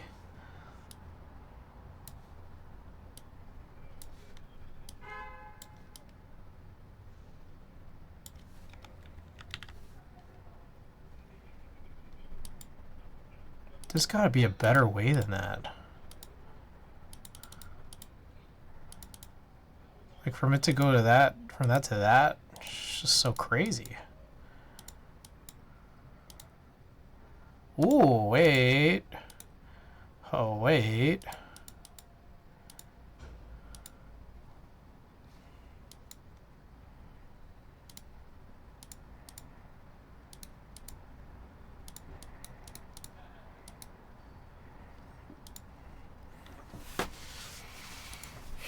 Alright. Getting that green cast out of there. How hard of a task is that?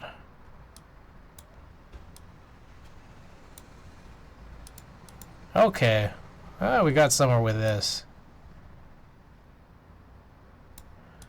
Auto warm.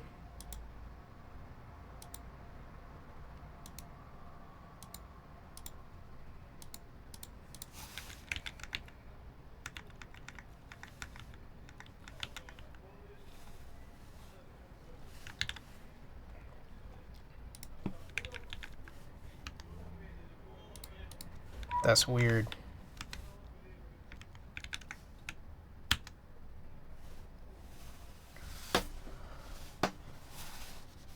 Yo, where's my cursor? What the hell? My cursor's gone. There it is. Pizza Fest in half a month. Local places are gonna offer pizza for $9. That's crazy. How big? Like whole pies? That's nuts.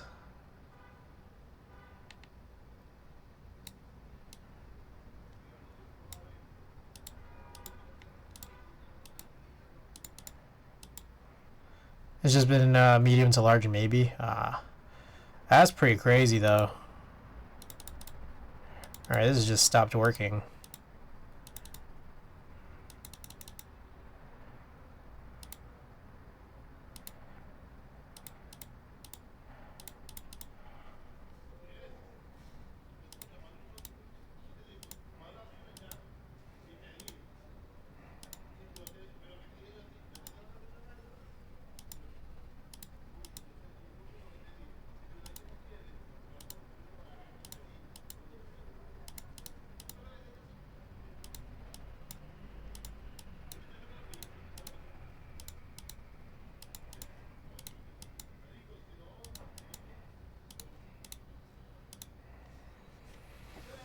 Alright.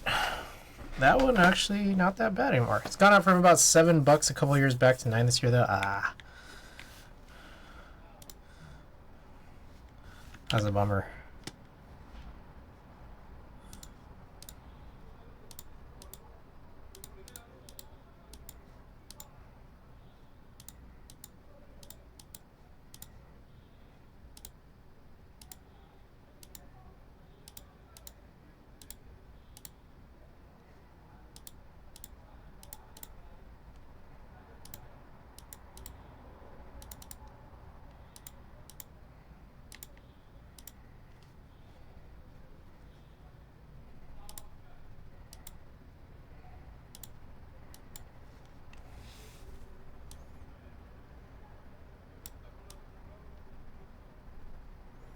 So now we can do anything. Okay.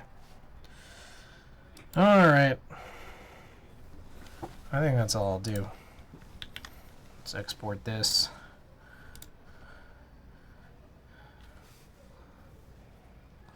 Alright. And that's where we landed. Take a look at the press request again. Alright. I need at least 1 to 2 crowd and 3 to 4 of the headliner. Close shot of the full band. Okay. Alright, 1 second. Let me get these up here.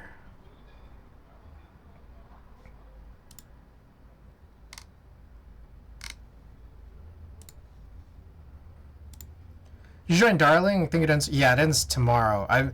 Ricky, I'm wondering, what do you think I should do? Should I order from Novel Keys, or should I order from Oblo, where I save $8 and possibly have it shipped faster? Possibly. Also, possibly not. I don't know. I just figure because they're in Europe.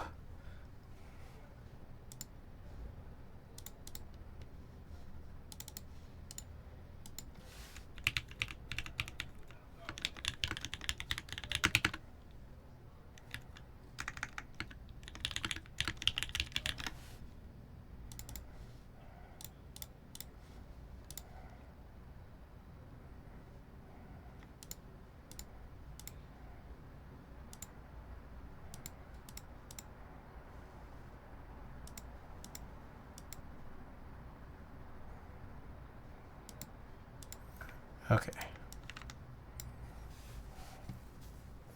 And you guys not slow. I mean, you probably got a tad faster. Up to you. I regret not ordering international on a couple group buys. I save $8 though.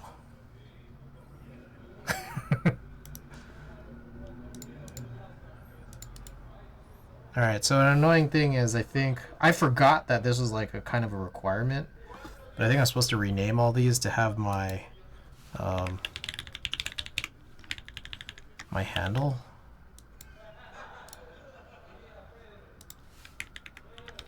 I haven't done this like all year.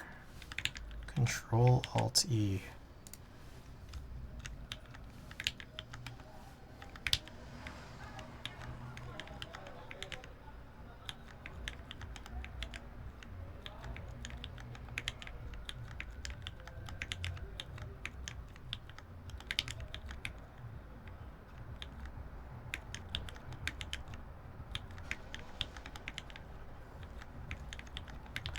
There's probably a faster way to do this, but I'm not going to sit here and figure it out.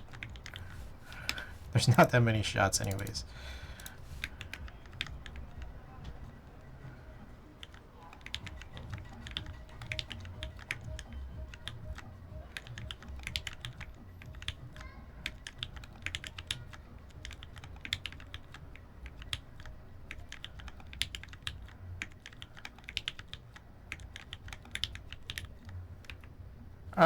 Shit, what is this?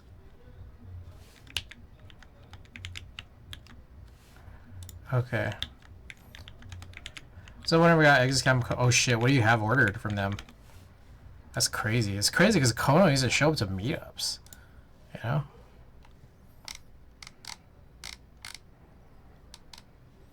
Alright, real quick. I'm gonna check M again, see if there's nothing else that I want. It was only half a roll.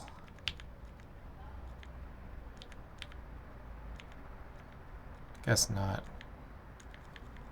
I think just DMK Tenchi. Oh, they haven't shipped camping? Shit. Tenchi is like kind of cool looking, honestly. I think Oblo had it on sale for a little bit and then sold out really fast. Damn, that's crazy. I didn't know they didn't ship camping. That's kind of wild.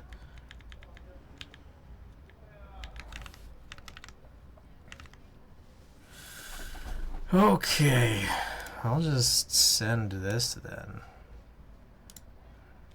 Alright.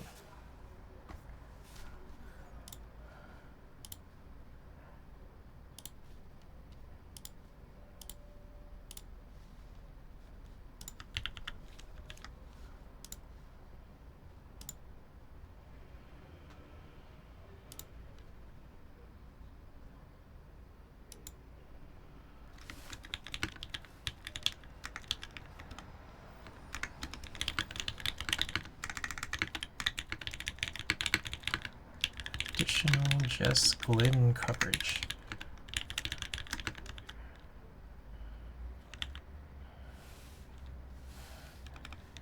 Yeah.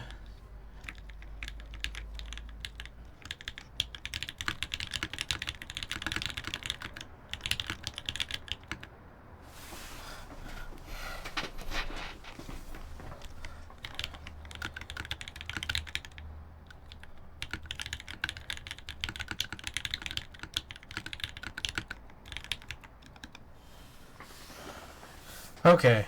Damn. Okay, so I don't know if you guys know this, but Tyler the Creator is going on tour again. Tyler the Creator tour. So he's going to be... He's going to be doing a lot of California dates. So I'm going to hype for a Tyler album. Yeah, Tyler's chill. I've seen Tyler like 10 times.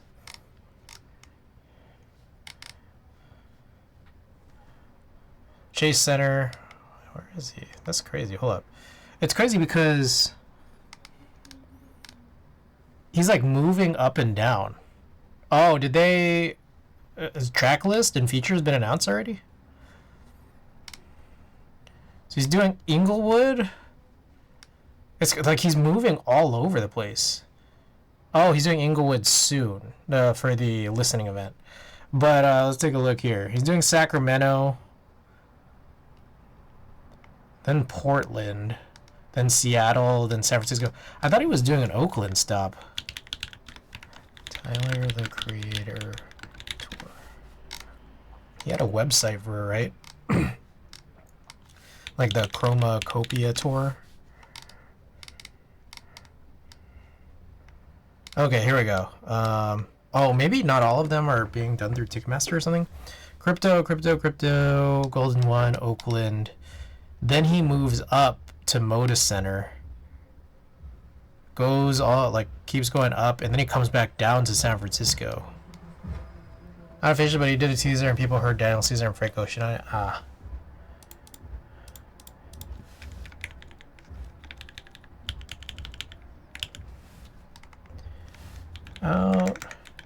I'm like kind of wondering if I should ask because I think it's being done through AEG, and I'm like, out of curiosity, is GVBA handling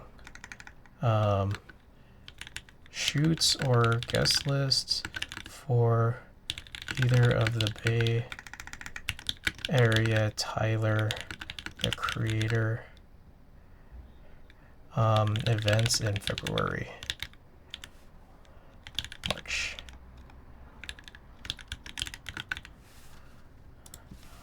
Thanks, Chris.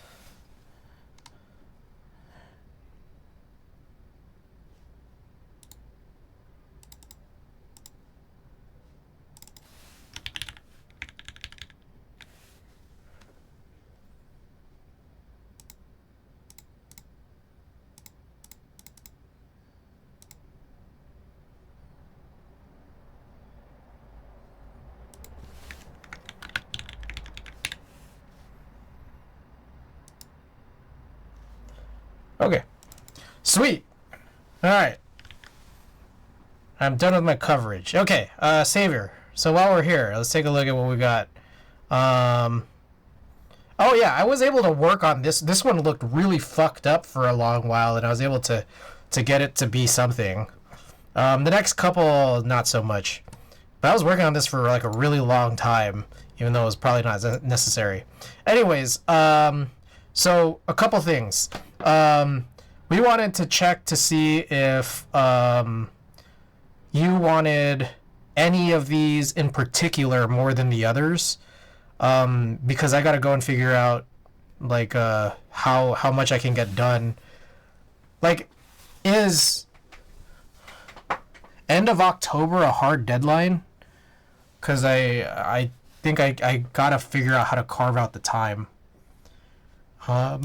Meanwhile, I don't know what happened. Why all these positives got created here. I think I'm gonna try to. Jesus. Edit order.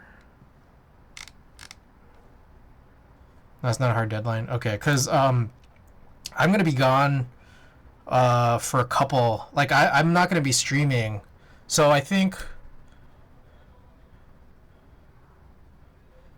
I might have only like one stream. So after today, I might have one stream from now till like early November. Calendar wise, let's take a look. Calendar wise, everything looks like a calendar here. So yeah, I'm gonna be gone. So I might only be streaming on like Monday. And then I'd be back the following Monday, the 4th. Because I'm going to be out of town from Thursday to Saturday, Sunday-ish.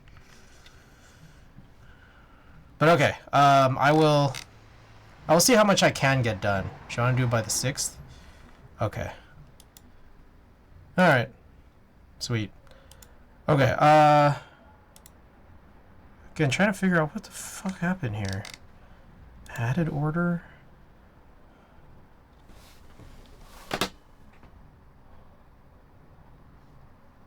Edit time? I hate how this did this. Like, it just, I somehow...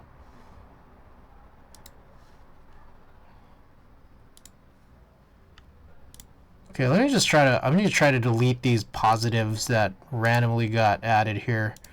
Because this is bothering the shit. This is bothering the shit out of me.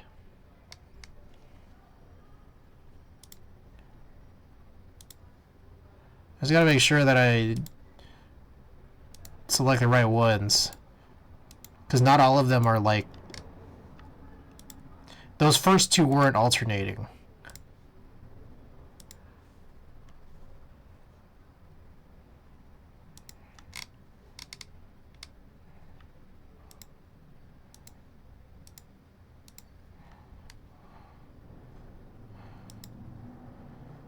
Alright, so like, here's a question, Saver. How badly does your girlfriend want keyboard pictures?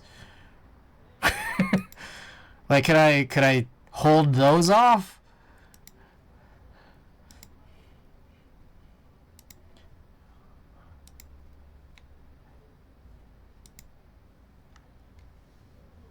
Alright, I'm gonna delete these. Delete from disk.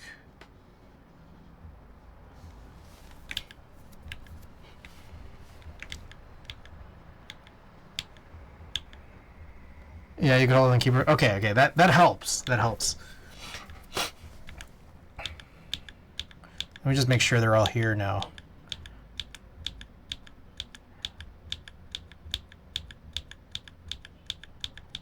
Okay, perfect.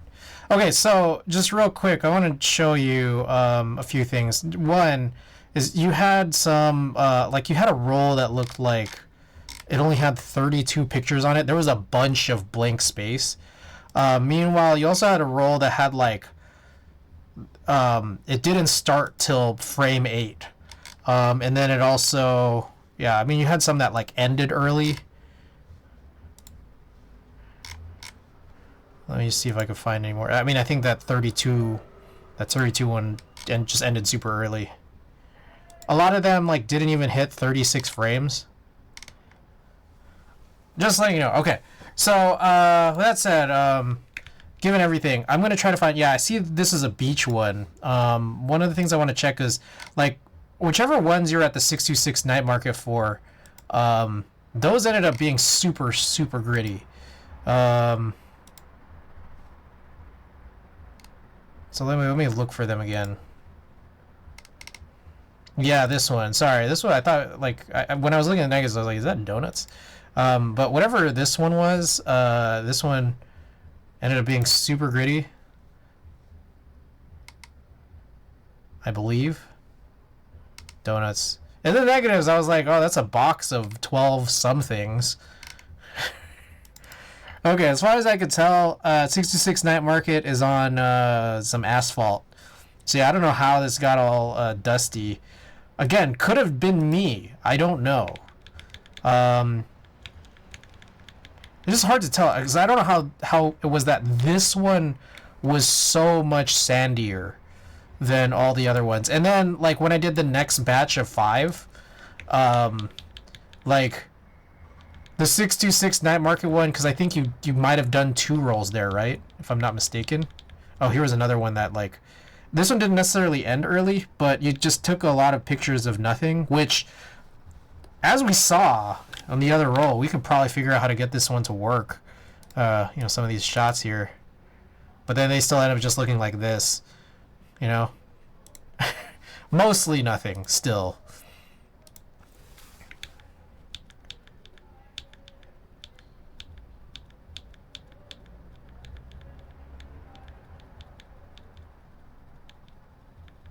Did you have more than 166? Now I'm confused. Maybe you didn't. I don't know. Is this also 626 Night Market? Looks like it. Yeah. Yeah, exactly. So, again, that first one, so this is roll number 8. This is the order that I scanned them in. So roll number 8 was sandy, but not as sandy as number 5. But they were the 2 most sandy ones. I like that picture. Yeah. So, again, okay, real quick, the other thing I want to check, number 5 here, I'm going to check both of these where I'm going to take this. So this is a this looks like a Fuji 200. I'm going to sync the crop, check none. Actually, hold up. Change it to 2x3. Shrink it a little bit here. Fries, I forgot to say. How long ago was this? Out of curiosity. Check none. Crop. Sync. So this is a Fuji 200 film for number 5. This is the one, right? Yeah.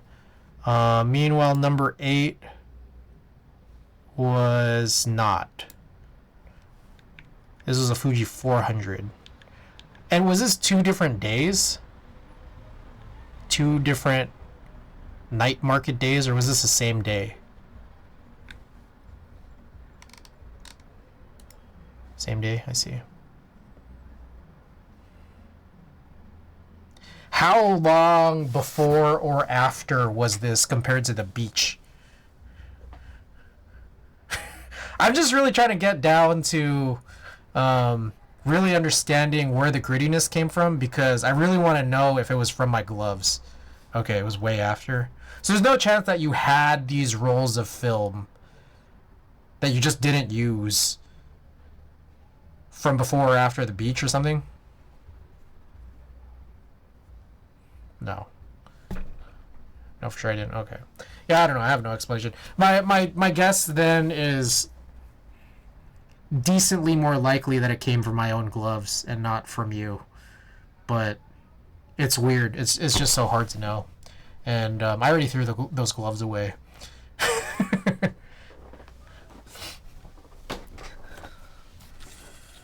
Alright. Yeah, this is weird. I don't have any ink. I mean, I guess I could give away prints that I've already done.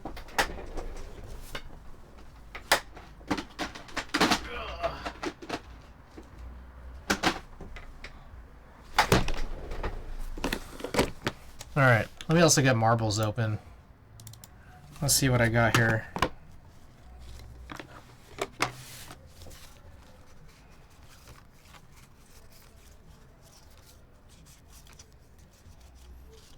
Alright, here's a picture of the Gias 60 Revival. Here's one of a diner.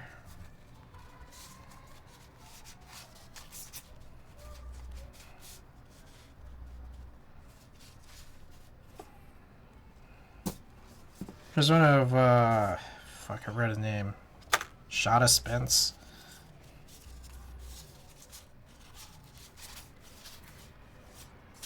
Couple more keyboard ones. Ooh, I really like this one. I might keep that one.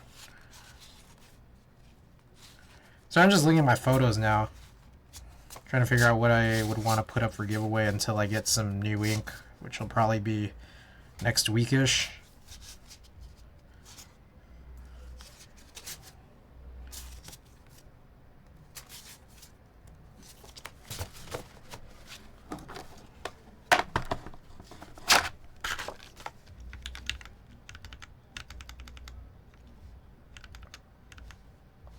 Where the hell is my window?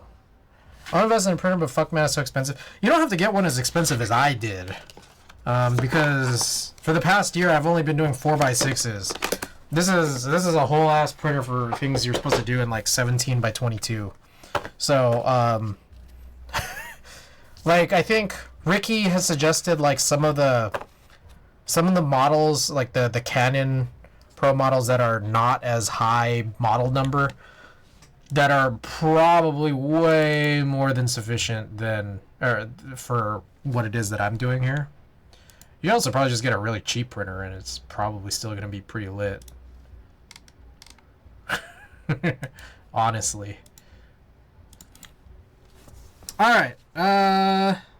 Fuck, what's this guy's name? I think he changed his name at some point. Spence Lee, that's his name. Alright, I gave away one of these in the past. A previous giveaway, but I have this other one here. I remember a couple things that I did here. I tried printing it with the film borders on it, and then also I used that corner cutter. Yeah, have you not done any large prints even for yourself? Not yet. My plan was to, and then, I don't know. I just started building a bunch of keyboards instead. So, it's like, it's in the plans. I just haven't done it. Also, I'm getting new ink. So, it's like, I think my thing was always being scared of like, okay, what if I end up really liking doing big prints and then I run out of ink midway of some kind of plan. But I feel like I should also probably sell prints on my site, huh? Okay. We'll do this other Spence Lee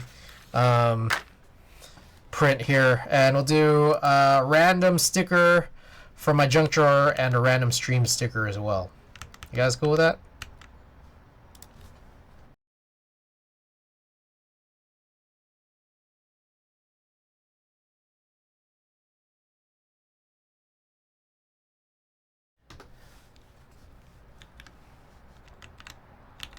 Frank, he's still there? Queso, alright. Queso. Let's raid Mr. Queso. Alright, here are all the commands. Discord, Watagaki, check them out, follow, use my code whenever they have drops. Oh, buy my stuff, buy my merch and all my keyboards I'm trying to sell. Raid message if you're subbed and raid message if you're not. So I'll probably be back on Monday, but I don't know. It's because it's a new map. I think so. I'll probably be back on Monday, but who knows? Maybe Sunday. Maybe Tuesday. I don't know. We'll see. All right. Good night, guys.